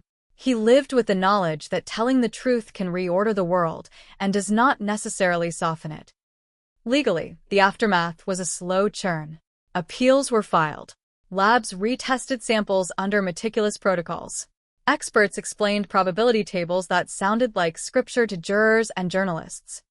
The defense picked apart chain of custody details with surgical care. The prosecution answered with updated documentation and corroboration. The law moved slowly because it must. That slowness felt like both a safeguard and a cruelty to those who wanted immediate moral accounting. Police departments reformed practices. Evidence rooms were modernized, climate control, digital logging, stricter tagging. Young detectives were taught to regard small objects as potential fulcrums, a torn receipt, a smear on leather, a ring in a pocket. Seminars used this case as curriculum, not because it was sensational, but because it demonstrated a practical truth. The modest, physical remnants of a night can become decisive decades later. Not everyone accepted the verdict as moral closure. Online corners spun alternate narratives, creative, cynical, sometimes cruel, recasting the investigation as overreach. Conspiracy thrived where ambiguity remained. The family chose to ignore those voices. Engagement would only amplify them. Instead, they built an archive of private things: letters, recipe cards, photographs. They gathered friends for small dinners where stories stitched her life back into shape. Laughter returned, awkward and sudden, like sunlight through a shuttered window. Detectives kept a later file, a low, defiant habit of preserving the odd and the small. Receipts, a name jotted in a calendar, a printout mentioning a meeting, these went into a drawer.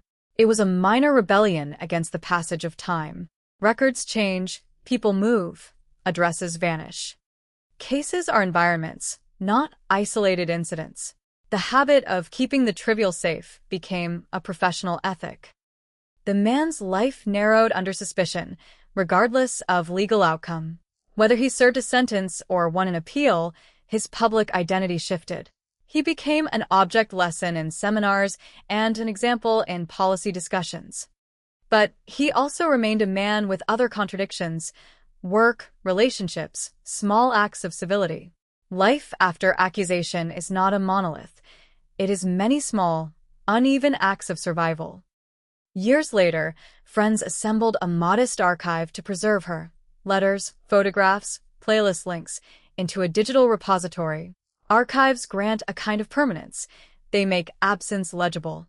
Students of journalism use the repository for projects. Strangers left tributes. People who had skimmed a news item now encountered her handwriting, her jokes, the texture of the life behind the missing person report. The quay bench remained, paint chipped, sun-bleached. A candle burned there sometimes. Passers-by paused, turning their faces into the light as if remembering light itself can witness. The hidden witness sat there sometimes listening to the river. He expected no absolution, only the thin relief of having acted. He tended small amends, checking on neighbors, donating quietly, fixing a loose step on the quay. These were private atonements. They did not erase what had happened, but they kept a life from dissolving into rumor. Small civic gestures multiplied. A local radio host ran a series on the value of revisiting cold cases. A university invited the lead detectives to speak. Journalists wrote pieces on evidence preservation. The case became, in a technical sense, an engine of change: policy updates, training modules, better storage, but the human center remained stubborn, a family that could not be fully satisfied by reform. Sometimes new items surfaced: a misplaced letter in a briefcase, a name in the margin of an old register, a USB drive returned to a locker. Each discovery reopened the book slightly. The possibility of more to tell is both consolation and threat. It keeps wounds raw and invites closure to be provisional. In small ways, the family reclaimed ritual.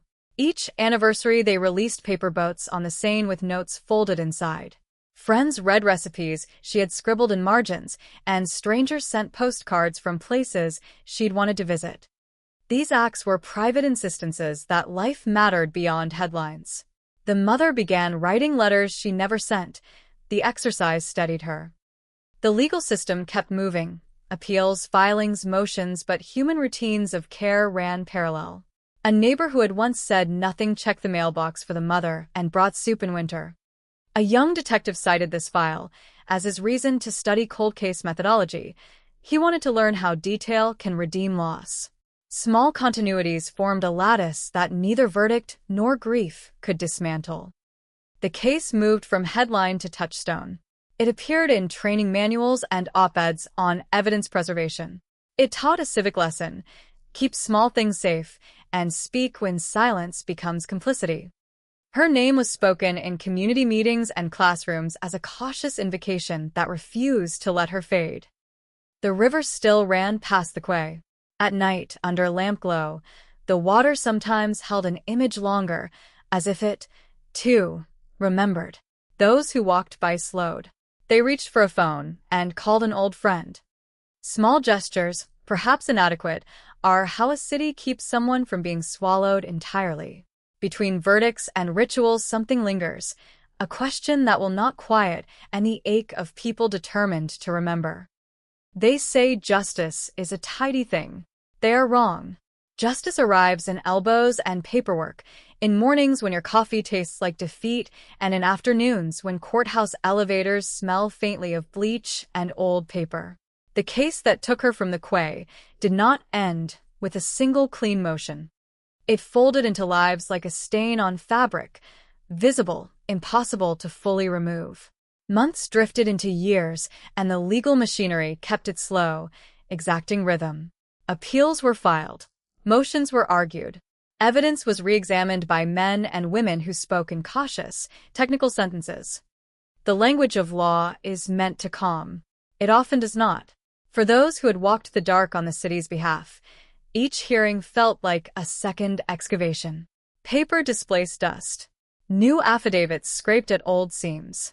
The ledger of small betrayals grew a few more entries. Nothing returned her. Nothing would. The hidden witness watched the parade of legal formalities from a distance that made everything feel miniature and urgent at once. His life had twisted into a ledger of small comforts and large regrets. He kept a list, names, dates, the times he woke sweating from a dream that replayed the tilt of her head under a lamplight. He had not expected to be brave. He had not expected bravery to cost him neighbors and ordinary quiet. Threats arrived anonymously. A bouquet one evening contained a note. "You ruined lives." Another left a card. "You saved a name." Men with differing motives stood on opposite sides of the same sentence. He found himself understanding both, and hating that he did. For the family, the verdict had been less a door closing than a new task. They learned to live with public curiosity. They learned to receive condolences politely and to hang up on callers who wanted spectacle. They accepted flowers and declined cameras. They sat with the slow, private work of memorials, photographs placed in frames that no longer fogged in the mornings, letters folded into boxes, playlists burned to discs and sent to friends who could not bear to forget her voice. People came and went. Some stayed. Some left when grief made company awkward. The mother wore the photograph the man had hidden in a locket. She slept with it sometimes, pressed against her chest like a map to a place she could not return. Detectives kept their rituals. They walked the quay at night and listened for the sound of water against stone. They walked it not expecting revelation but because routine sharpened their memory and memory drew out details that could matter. They taught new officers what they had learned. Never dismiss a burned receipt. Never throw out a map with a circle in the margin. Never assume that people tell the whole truth the first time. They marched down a curriculum that combined humility and stubbornness. Each seminar included the same slide, the oilcloth photograph, an image that quieted a room full of practical people who deal with hard facts. The photograph taught a lesson about tenderness. Ordinary objects can anchor justice years later. The courtroom produced winners only in the vocabulary of the law. The jury reached its decision. Some in the gallery left with shouts. Others left with hollow nods. The city perfunctorily annotated the moment with headlines and columns. The cycle of outrage, attention, and then forgetting resumed. But the forgetting was never complete. She lingered as a name in local conversation, a small footnote in the daily life of a city that eats stories by the hour. Memorials and rituals kept her present in a way newspapers never could. Outside the law, the story became a template. Cold case units updated protocols. Evidence rooms were retrofitted with climate control and digital logs. Officers learned to treat cigarette butts like paragraphs that might later form a sentence. Professors used the case in classrooms, not to sensationalize grief, but to teach forensic humility. The narrative, partial DNA, a ring described by a hidden witness, a journal in a friend's hands, compiled into a list of procedural do's and don'ts. It was practical, dry, necessary. It could not return the warmth of a life, but it might prevent some future erasure. The neighborhood around the quay changed slowly. New cafes pushed out old ones. A boutique opened where a hardware store had been. The river remained, indifferent, carrying news and refuse in equal measure. People sat on the bench, painted her favorite color, and left notes beneath its slats. Strangers put coins in a jar for a scholarship named in her honor, a small administrative attempt to turn meaning into utility. The bench accumulated names and small offerings, pebbles, buttons, a child's crayon drawing of a woman with a heart stitched into her chest. Such things matter in ways that are not legal. They matter because they are human. Rumors and alternative tales circulated in edges where fact thins into speculation. Conspiracy prospered in the absence of neat stories. Some argued the investigation had been sloppy. Others claimed it had been precise to cruelty. The family ignored what they could not influence. There was a small litmus test for this.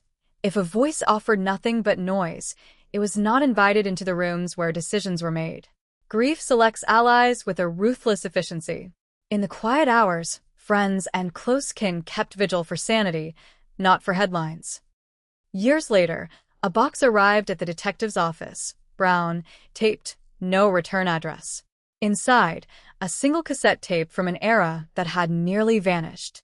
The tape contained a voice message from 2 decades earlier, a voice that matched the woman's just enough to prick the senses.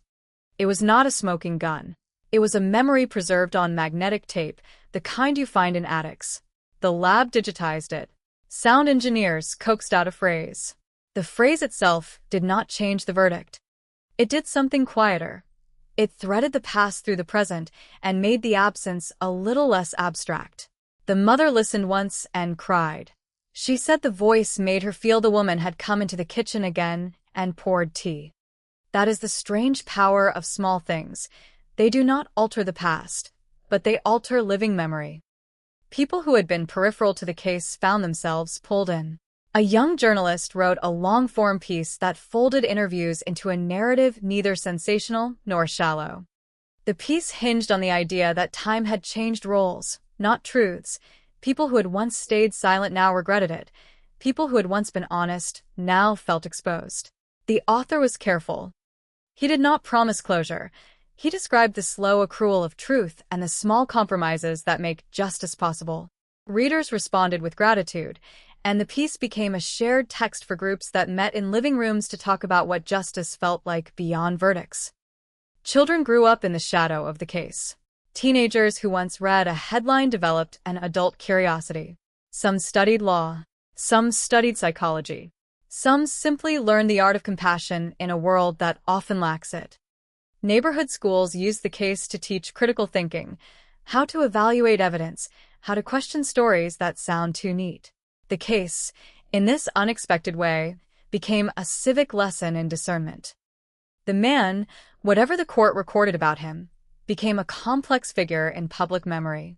He was a symbol, the accused, the neighbor, a man who had chosen silence or deceit, depending on who spoke of him. In private, he bore simple human concerns. He worried about the color of the paint on his walls. He fretted over the health of an old cat.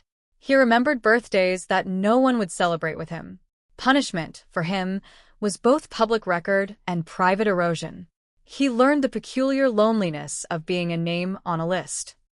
At night, the hidden witness sometimes returned to the quay and sat where the river sounded a little like voice. He watched the water and thought about the many threads that make a story. A ring, a map, a cigarette, an argument, a fear that hardened into silence. He visited the bench and picked at the paint. He spoke sometimes to the mother in short, halting sentences, apologies that landed like small stones. She listened with a patience that had the rough warmth of someone who had no use for parade apologies. Forgiveness, she had discovered, is not a single event. It is a long, horizontal process like sewing a seam until it holds. Small discoveries kept surfacing, an unaccounted-for receipt, a faded note in a drawer, a list in a notebook that seemed at first to be nonsense, and then revealed a pattern when placed next to other lists. Each discovery did not promise to rewrite the verdict, but each nudged the narrative in small ways. The investigators logged them in a folder labeled Later. Later is a verb in cases like this. Later opens like a door that has always been slightly ajar. The family's rituals continued. They placed flowers in winter because cold makes things seem orderly. They told the woman's stories to young friends who had never met her. They kept her playlists alive. The mother wrote letters and did not send them. She found that the act steadied her hand. Such actions do not alter courts or reporters. They alter human hearts and make missing persons less ghostly. When the statute of limitations on certain minor counts lapsed, there was a small, understated relief in the detective's office. Auto-renewals of pain do not always help. Closure, when it comes, is often a legal thing wrapped in human patience. It is procedural at its edges and tender at its center. The case taught a lesson that no seminar could fully teach, that justice is an ongoing conversation between law and memory, between evidence meticulously preserved and remembrance tenderly tended. Years later, a student reached out to the family to ask permission to include the woman's letters in a project about ordinary lives interrupted. The mother agreed. She wanted the letters to be read in classrooms, to be awkward and messy and alive. Perhaps that would be the truest kind of justice, being known. The city moved on, as cities do, but the quay retained its bench and its small community of rituals. People who passed by sometimes paused. They read names left in wax. They heard a song that had once been hers and felt a small reverberation of loss. That is the odd geography of memory. It occupies corners that law cannot map, and it persists in the small actions of ordinary people who choose not to look away. And so the story, like a river, continued to run, sometimes smooth, sometimes turbulent, carrying with it fragments that clung stubbornly to the heart of a city. The verdict, the trials, the reforms all had their place. But the greater insistence was quieter, that a life had been lived and that it mattered enough for people to speak, to remember, to keep searching in attics and drawers for the things that make memory precise. In that stubborn ongoingness, there is a kind of justice that never arrives perfectly but keeps trying, the way water finds the smallest crack and patiently widens it until light gets through. The envelope arrived without a return address. No stamp that could tell a story. No fingerprints worth celebrating. Just thick paper, folded once, pushed through the slot of the detective unit on a rainy Tuesday morning. Inside was a photograph, a train ticket, and 3 handwritten words that made the room go silent. He was there. For 17 years, investigators had lived with fragments. A missing woman, a black car, a 42-second phone call, a silver ring, a witness who waited far too long before speaking. Then an arrest, a trial, a verdict. Yet beneath every official conclusion, there remained an uncomfortable question. Was the full story really known? The new envelope suggested otherwise. The photograph showed a railway platform on the outskirts of Paris. The image was badly faded, the corners curled by age. 3 people stood near a column beneath the station clock. One face belonged to a man investigators had already identified during the reopened investigation. The second was a stranger. The third was hidden by the angle of the camera. But the clock mattered. It showed 1:17 a.m. That was nearly 40 minutes after the woman was believed to have disappeared. If the photograph was authentic, it meant the man who had claimed he left the area before midnight had not been where he said he was.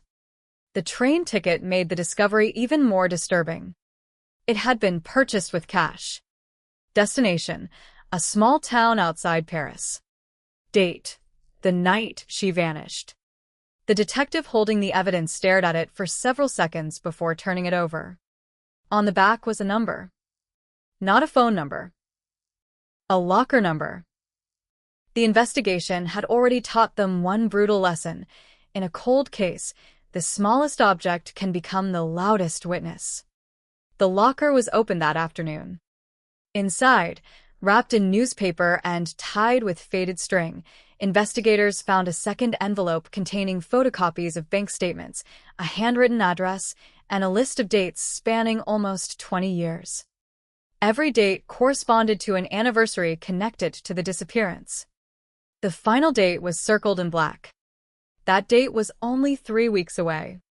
Suddenly, the case no longer felt like history. It felt active. Detectives traced the locker to a former railway employee who had died several years earlier. His widow remembered nothing unusual. She said he had spent years collecting forgotten items from stations because he hated seeing things thrown away. Old newspapers, Gloves, umbrellas, wallets, keys. Then she remembered a photograph. The woman who had vanished. She had seen the face before. Not in the newspaper. Not on television. At the station. That revelation sent investigators back into the archive. They found an old station log with several handwritten entries from that night. Most were routine: delayed train, broken signal, passenger dispute. One entry was different. Female passenger appears distressed, waiting with male companion. No names. No description. But the time was 1:09 a.m., 9 minutes before the photograph was taken. The woman had apparently been alive long after authorities believed she had vanished. The discovery changed the reconstruction. The original timeline began to fracture. Her last known phone call, at just after midnight, was no longer necessarily the final moment of her life. The black car, near the Seine, might not have been the end of the story. It might have been only the beginning. Detectives rebuilt the night from zero. Not from the missing person report. Not from the original witness statements. From transportation records. Streetlights. Train schedules. Toll booths. Petrol stations. Everywhere movement leaves a trace. And movement had been left behind. A fuel receipt surfaced from a station 20 minutes outside central Paris. The purchase occurred at 12:48 a.m. The vehicle description was incomplete, but the cashier remembered something unusual. The driver had been wearing gloves. In August. The receipt had been overlooked in the original investigation because the surname attached to the station account belonged to a company, not an individual. That company had dissolved years earlier. But one of its directors was still alive. And that director had a connection to the man already convicted. A business partnership. A failed investment. A debt.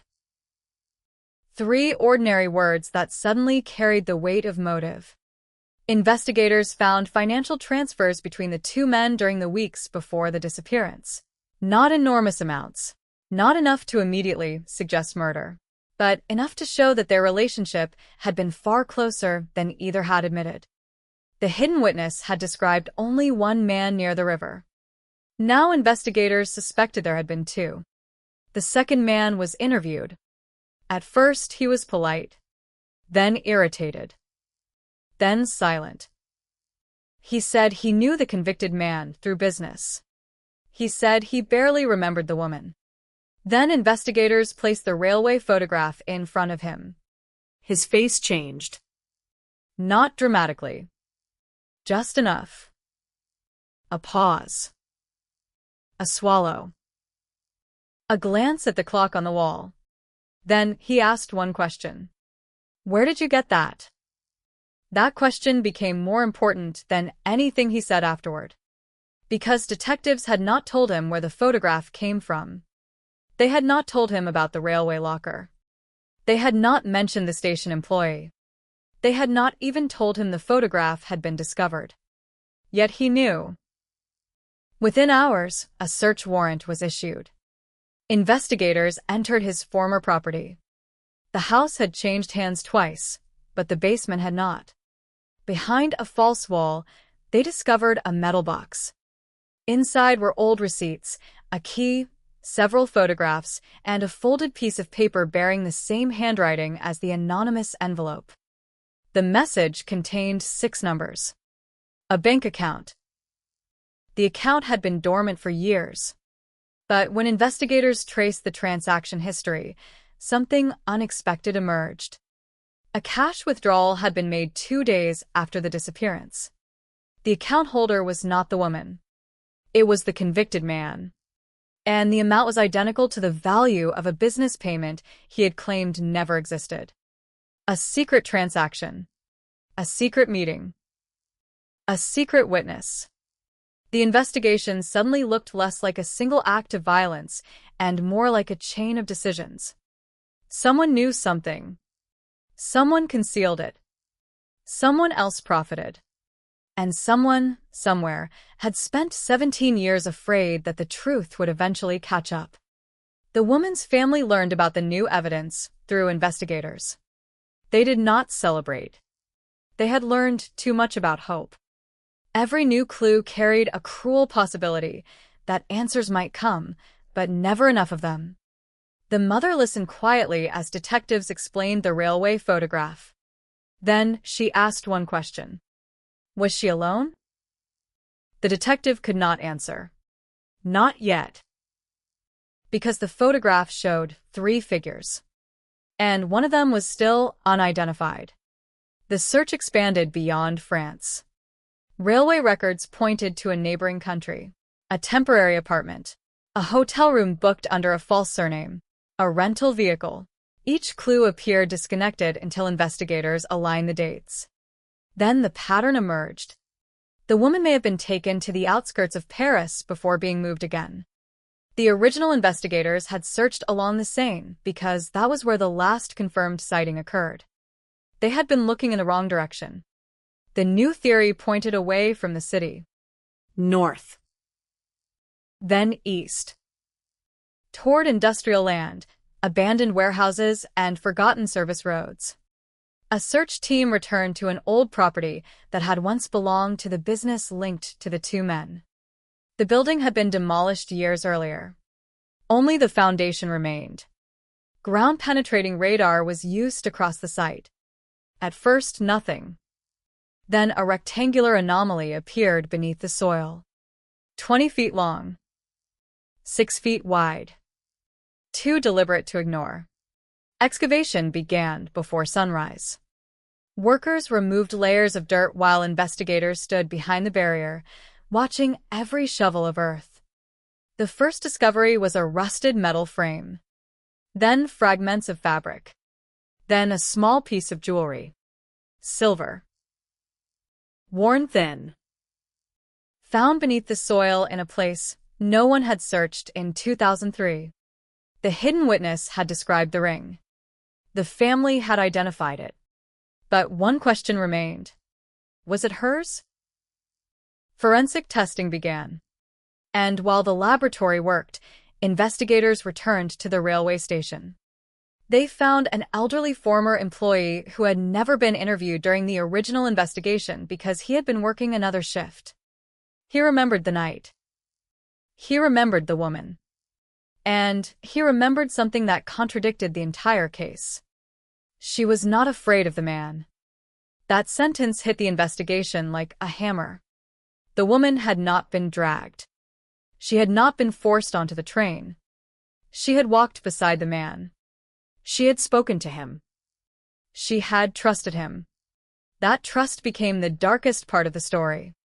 Because people do not usually follow strangers into the night. They follow people they believe they know. The employee remembered hearing her say one sentence.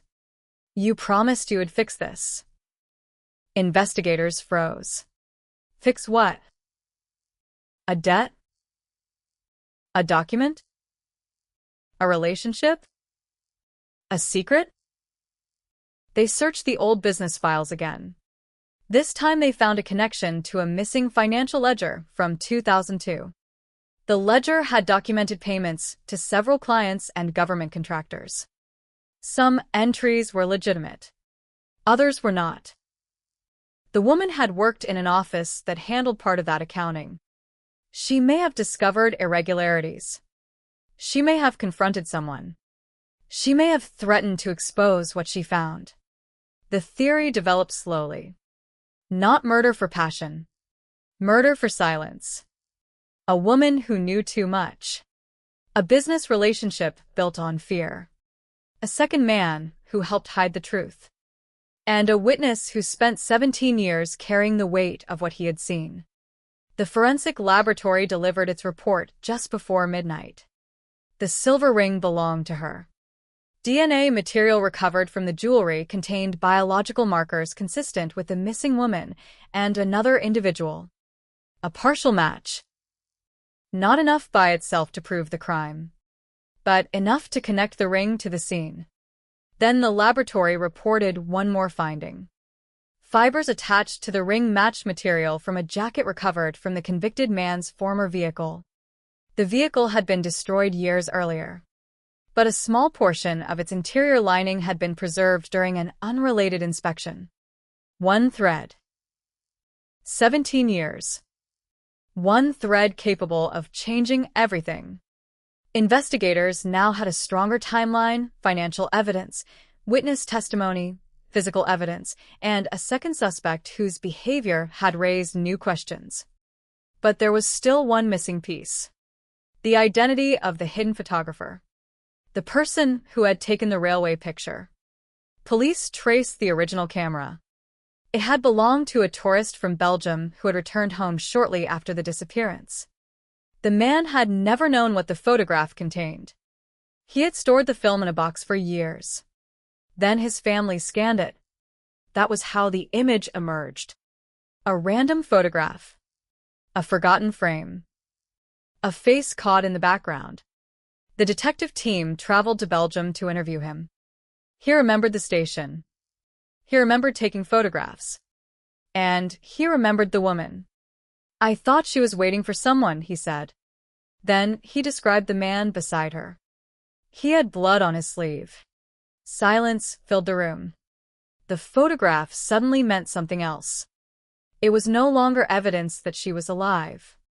It was evidence that someone near her was carrying the physical aftermath of violence. The detective placed the photograph back on the table. The cold case had already been cracked open once. Now it was breaking apart completely. And somewhere beneath years of lies, one final question remained. Who had ordered the silence? Because the evidence now suggested that the man arrested years earlier may not have acted alone. He may have been the person who carried out the plan. But someone else may have been waiting at the other end of the train line. Someone who knew the woman was coming. Someone who knew what she carried. Someone who had spent 17 years watching the case move closer and closer to the truth. And when investigators searched the old financial records again, they found a payment made exactly 1 day before the disappearance. The recipient was a name they had seen before. A name that had never been treated as a suspect. A name that appeared on the original missing person report. A name connected to her. And suddenly, the case had one more secret waiting to be uncovered. The name on the payment record belonged to someone the detectives had never expected to see at the center of the investigation. It was a name from the victim's own life. Someone she knew. Someone she trusted. Someone who had been present during the first hours of the disappearance and had told investigators, years earlier, that they had nothing to add. Now that same person sat at the edge of a mystery that had survived for nearly 2 decades. The payment had been made 1 day before the disappearance. Not from the victim. Not from the convicted man. From a company account linked to the business network investigators had only recently uncovered. The recipient had withdrawn the money in cash the following morning. No explanation. No invoice. No contract. Just a transfer, a withdrawal, and a trail that disappeared into the noise of 2003. Detectives enlarged the original financial record. There it was. A reference code. Buried in the transaction notes. 3 characters. L7C. The code meant nothing at first. Then an old investigator remembered hearing the same code during the original inquiry. It had appeared on a document recovered from the victim's apartment. The document had been dismissed as an administrative code related to her workplace. Nobody had connected it to the payment. Nobody had thought to compare the 2 records. Now they did. The document was not administrative. It was a list. Names. Dates. Amounts. And 1 line at the bottom, underlined twice. Do not trust him. The handwriting was hers. The person named beside the line was the same individual who had received the payment. The room went silent. For the first time, investigators had something more dangerous than a rumor. They had a warning written by the woman herself. They returned to the witness archive and reopened every interview involving that person. The original statements appeared ordinary. Too ordinary. The witness had claimed to have seen the victim only briefly on the evening she disappeared. They had said she seemed calm. They had denied knowing anything about financial problems. They had denied seeing her meet anyone. But now every sentence sounded different. Investigators noticed one strange detail. The witness had repeatedly used the same phrase. She left on her own. The words appeared 3 times in the interview transcript. That phrasing had never been challenged. Why would a witness insist on describing a disappearance as voluntary unless they already knew investigators might suspect otherwise? The detectives brought the witness back in. The room was smaller than before. The questioning began gently. They showed the old payment. No reaction.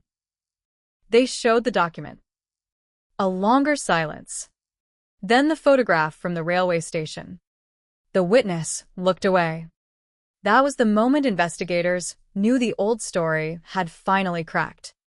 "You knew she was going to leave Paris," one detective said. No answer. "You knew who she was meeting." Still nothing. "You knew about the payment." The witness's breathing changed. Then came the sentence that changed the direction of the investigation. She was going to expose everything.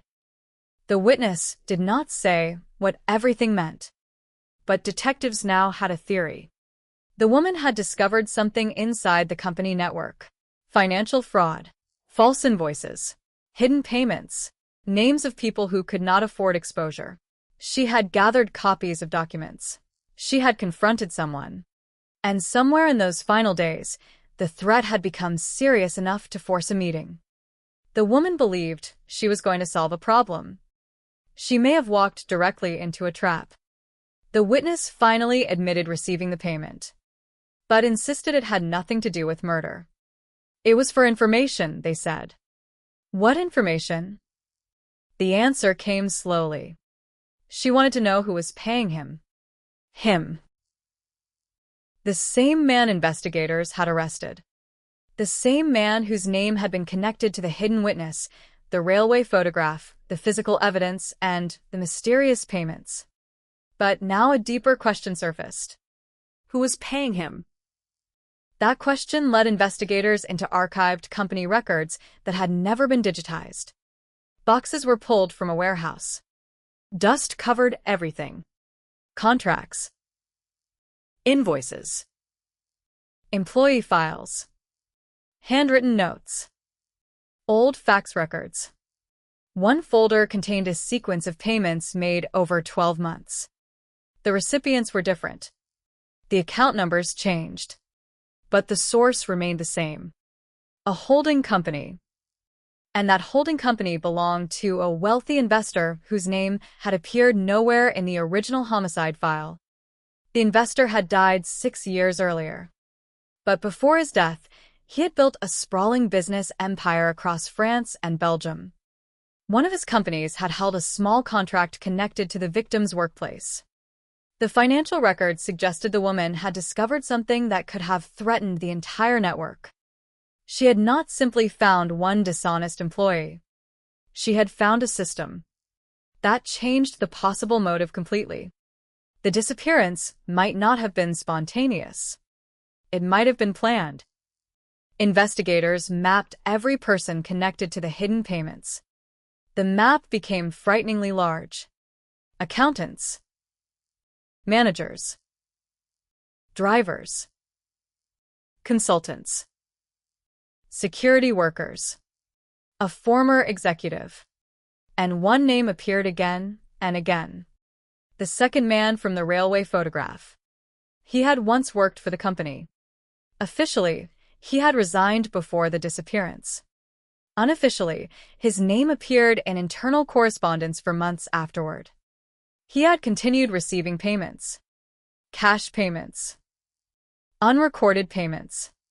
Payments with no business explanation. The detective team obtained a warrant for his old storage facility. Inside they found dozens of files. Most were irrelevant. Then they found a folder marked only with a date. 2003.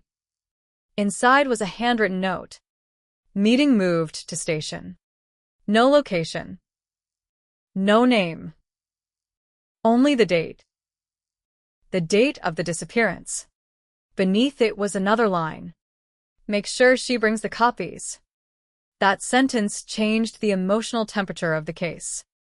The woman had not simply been meeting someone. She had been carrying something. Copies. Evidence. Documents. Something worth killing to recover. Investigators searched every known storage location connected to her. At her parents' home, they found an old suitcase containing personal belongings returned after the disappearance. Inside a hidden lining was a tiny memory card. Impossible. The technology had existed in 2003, but the device required to read it was obsolete. A forensic laboratory managed to recover fragments of data. Most were corrupted. Several photographs survived. Scanned documents. Bank transfers. Pages of accounting records. And one image showed a man standing beside a parked vehicle. The image was blurred, but the vehicle matched the description given by the first witness. The man's face was partially obscured. Yet one detail was visible. A distinctive watch. Investigators compared photographs from the convicted man's old social and professional records. He wore the same watch. The defense would later argue that thousands of people owned similar watches. But the forensic team noticed something else. A scratch across the metal band. The same location. The same shape. The same watch. The victim had photographed him before the disappearance. The question became unavoidable. Why? Perhaps she had been documenting the people involved. Perhaps she knew she was in danger. Perhaps she had planned to expose them. Then investigators found the audio file. Barely 30 seconds. The recording was mostly static. A door closing. A few footsteps. Then the woman's voice. Calm. Very calm. I have copies. A male voice answered. How many? Enough. Then silence. The recording ended.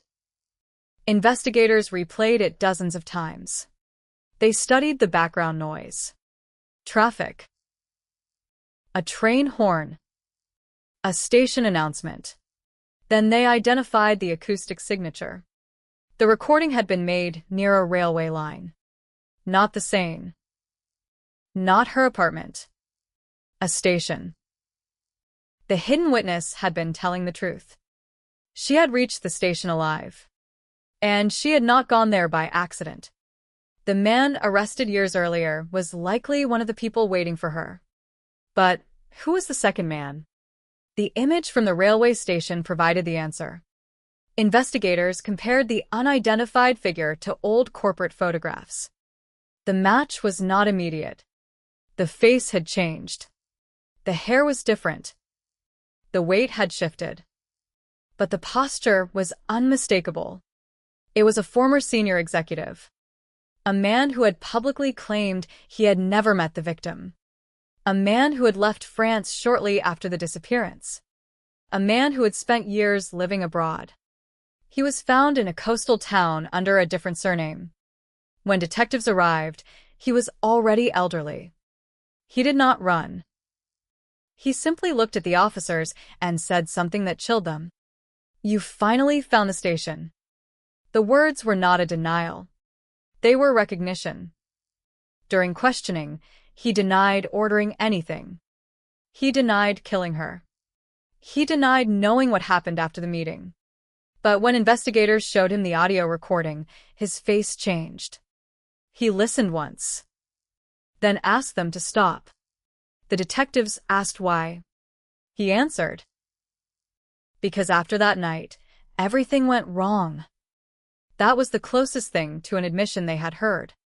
He claimed the woman had threatened to expose the company's financial network. He claimed several executives panicked. He said the convicted man had volunteered to handle the situation. But he insisted he had never ordered violence. Then came the contradiction. The hidden witness had described the convicted man waiting beside the black car. The railway employee had remembered the woman with a second man. The photograph showed 3 people. and the audio contained 2 male voices. One of them had now been identified. The second remained unnamed, until investigators matched voice fragments against old recorded business meetings. It was the executive. He had been there. He had spoken to her. And he had lied about it for 17 years. The search for physical evidence continued. A former company warehouse, abandoned since 2004, was demolished during a redevelopment project. Construction workers had discovered a sealed concrete chamber beneath the floor. Inside was a rusted metal container. The container held documents, copies of financial records, a passport, a set of keys, and a scarf. The scarf was old, faded, partially decomposed. But forensic testing found biological material consistent with the missing woman. The family was informed. For the first time, investigators could place her physical belongings inside the same network of people and locations revealed by the financial evidence. The story was no longer only about a disappearance. It was about concealment, about people who had spent years protecting a system, and about one witness who finally decided that silence had become unbearable. But the biggest shock came when detectives compared the handwriting on the anonymous envelope to the handwriting on the financial warning found in the victim's apartment. They matched. The hidden witness had not been only a witness. They had once worked for the same network. They had known about the documents. They had helped the woman collect evidence. And on the night she disappeared, they had been supposed to meet her at the station. They never arrived. Fear had stopped them. 17 years later, guilt had forced them back into the case. The witness admitted that they had been the person who sent the anonymous envelope. They had hidden their identity because they believed the remaining people involved were still capable of hurting them. Then they revealed one final detail. The woman had not handed the documents to anyone that night. She had hidden them. And the location was written on a piece of paper inside the lining of her coat. That coat had never been found. Until now.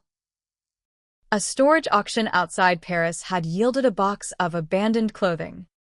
Among the items was a dark coat. The label had been cut out. Inside the lining, investigators found a folded piece of paper. One address. One warehouse.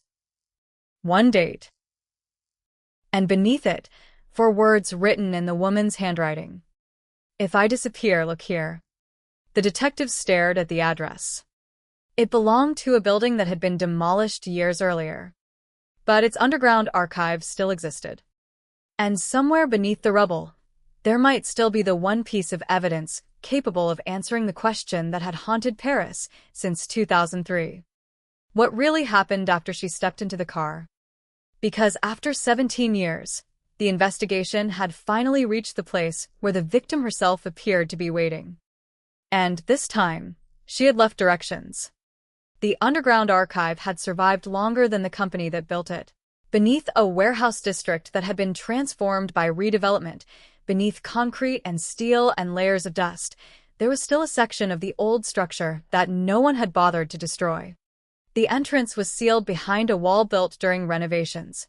Old records had been abandoned there, forgotten when the business collapsed, forgotten again when the property changed hands. Now investigators stood in front of it with the address written in the victim's handwriting. If I disappear, look here. The sentence had been written before she vanished. That was what made it terrifying. She had anticipated the possibility. She had known someone might come for her. The concrete wall came down just after dawn. Hammers struck. Dust filled the corridor. The officers worked slowly, aware that whatever waited behind the barrier had been untouched for more than 2 decades. The first thing they found was a filing cabinet. Then another. Then shelves. Hundreds of folders. Most were damaged by moisture. Some had collapsed into unreadable piles. But the labels were still visible. Dates. Account numbers. Company names. Initials. and one folder marked only with a black line. Inside was a ledger. Not a copy. The original. The same missing financial record the victim had been investigating. The pages revealed a network of payments stretching across several years. Money had moved between companies, contractors, private accounts, and shell businesses. Some payments were small. Others were large enough to destroy reputations. But one column kept appearing. Protection. The word was handwritten beside several transfers. Investigators traced the recipients. The first name was the convicted man. The second was the executive already under interrogation. The third belonged to someone nobody had expected. A police officer. Not a detective. Not someone who had worked on the case after the disappearance. A senior officer who had been involved in the original investigation. The room went silent. For 17 years, investigators had believed the case had simply gone cold. Now, they had to consider something darker. Perhaps it had been made cold. The original file was pulled from storage. Pages were placed beside the new ledger. Dates compared. Statements checked. Several discrepancies appeared immediately. An evidence log showed that a particular photograph had been submitted on March 4, 2003.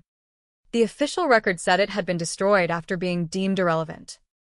But the photograph was not destroyed. It was in the underground archive. The same photograph showed the black car near the railway station. The same car that the first witness had described. Someone had removed evidence from the case. Someone had redirected the investigation. Someone had made sure the police looked toward the Seine while another story unfolded outside the city. Investigators reopened every step. They examined the names of officers assigned to the case. One stood out. He had retired years earlier. He lived quietly outside Paris. He had never been publicly linked to any wrongdoing. The detectives visited him before sunrise. He opened the door, wearing a dark sweater. When they showed him the ledger, he did not ask where they found it. He simply stared at the page. Then he said, "I wondered when you would get there." That sentence became one of the most disturbing moments in the investigation. He invited them inside. On the wall were photographs from his police career. Ceremonies. Retirements. Promotions. Awards. A career built around the appearance of service. But the detectives noticed a framed newspaper clipping. The disappearance. The headline from 2003. His photograph was beside it. He had spoken to the press back then. He had told reporters there was no evidence of foul play. Now he admitted that he had known the opposite. He said he had been ordered to classify the case as a probable voluntary disappearance until stronger evidence emerged. But stronger evidence had emerged. The black car. The witness. The phone call. The railway station. The financial records. The photograph. They had all been there. He had buried them. Why? He claimed fear. He said the company executives had influence over politicians, police contractors, and senior officials. He said the convicted man was not the mastermind. He was a courier. A fixer. Someone who handled problems. The executive had been the strategist. But even he was not at the top. There was always another name, the former officer said. What name? He looked toward the window. Then whispered it. The name belonged to a man whose company had funded public projects across France. A respected figure. A philanthropist. A businessman whose face had appeared beside ministers and celebrities. He had died years before the investigation was reopened. But his empire had survived. And his foundation still operated. The former officer claimed the woman had stumbled onto evidence linking the businessman to an international network of fraudulent contracts. She had planned to expose it. The businessman could not allow that.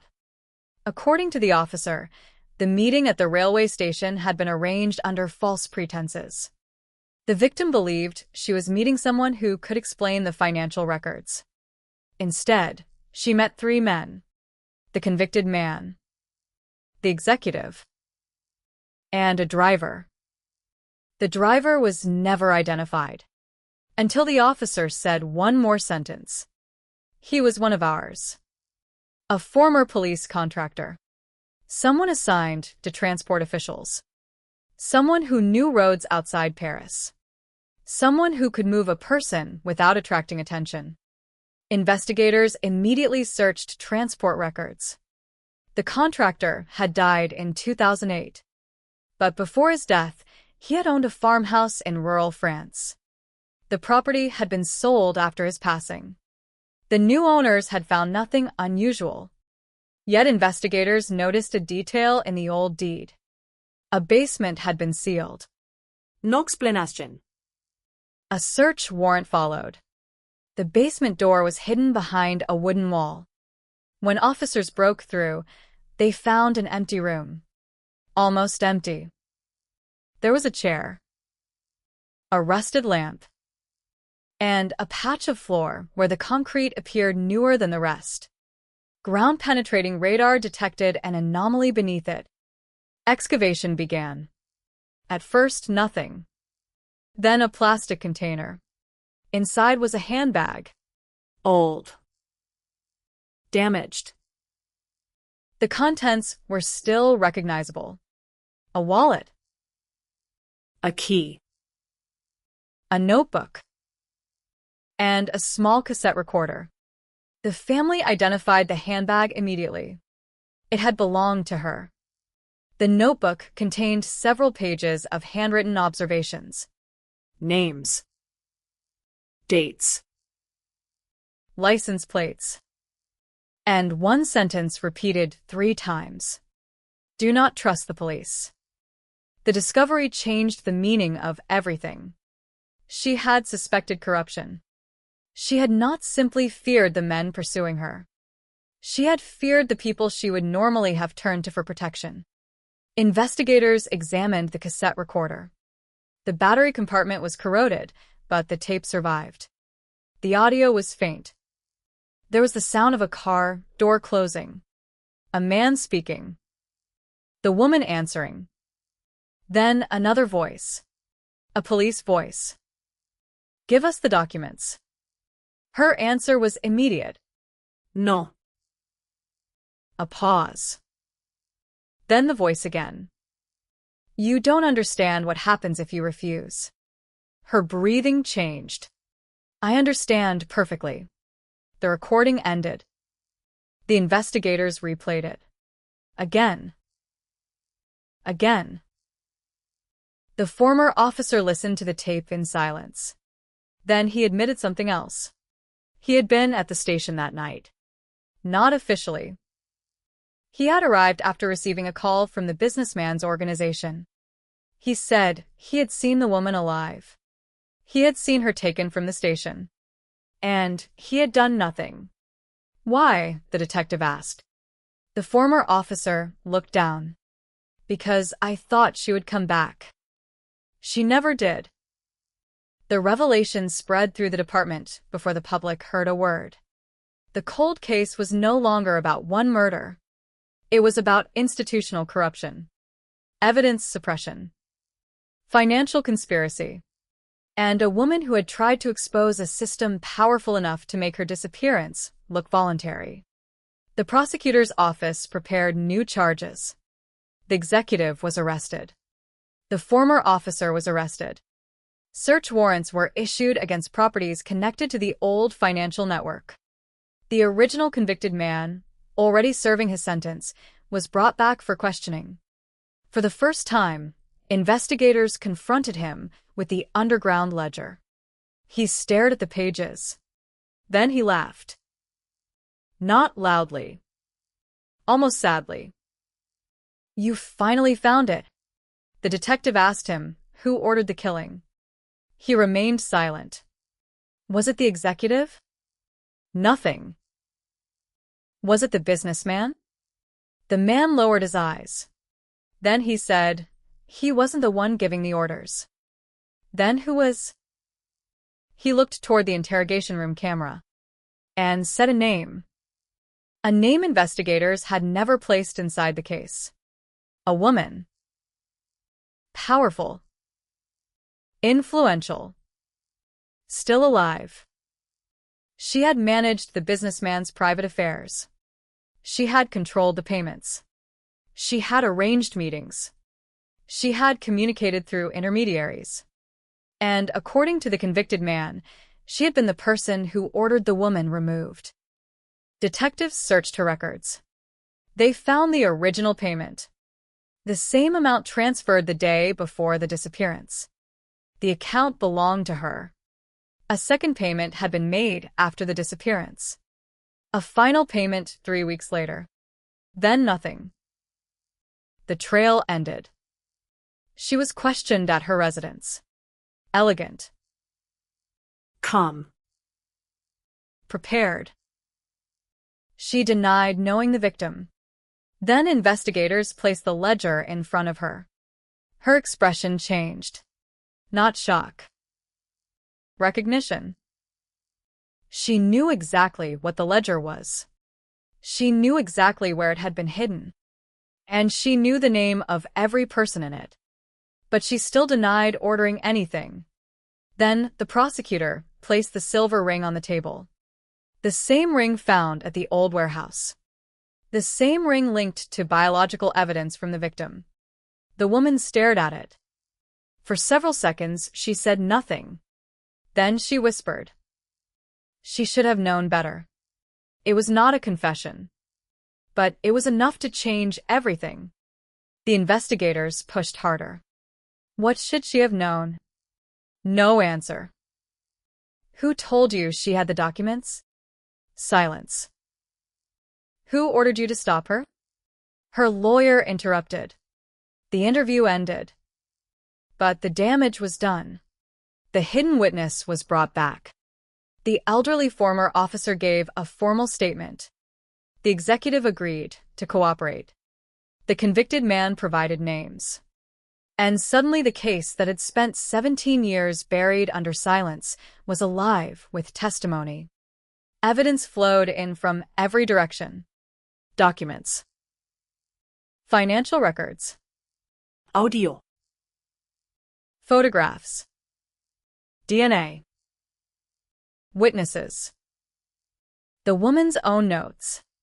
She had left warnings everywhere because she knew one day someone might need them. Her final message had been simple. If I disappear, look here. They had finally looked. And what they found was not just the truth about one disappearance. They found the machinery that had protected it. Outside the courthouse, reporters waited beneath a wall of cameras. The headlines were already being written. Paris, 2003 cold case cracked. Hidden witness triggers shocking arrests. But for the family, the words meant little. They wanted one answer. Where did she go after the station? The evidence had shown who planned the meeting. It had shown who paid whom. It had shown who suppressed the investigation. It had shown where her belongings were buried. But the final question remained. Where was her body? And beneath the documents inside the underground archive, investigators found one final envelope. It carried the victim's handwriting. No address. No name. Only a sentence. They will tell you, I left willingly. The detectives opened it. Inside was a map. One location circled in red. A place outside Paris. A place no one had ever searched. And beneath the circle were the last words she had written. Go there before they do.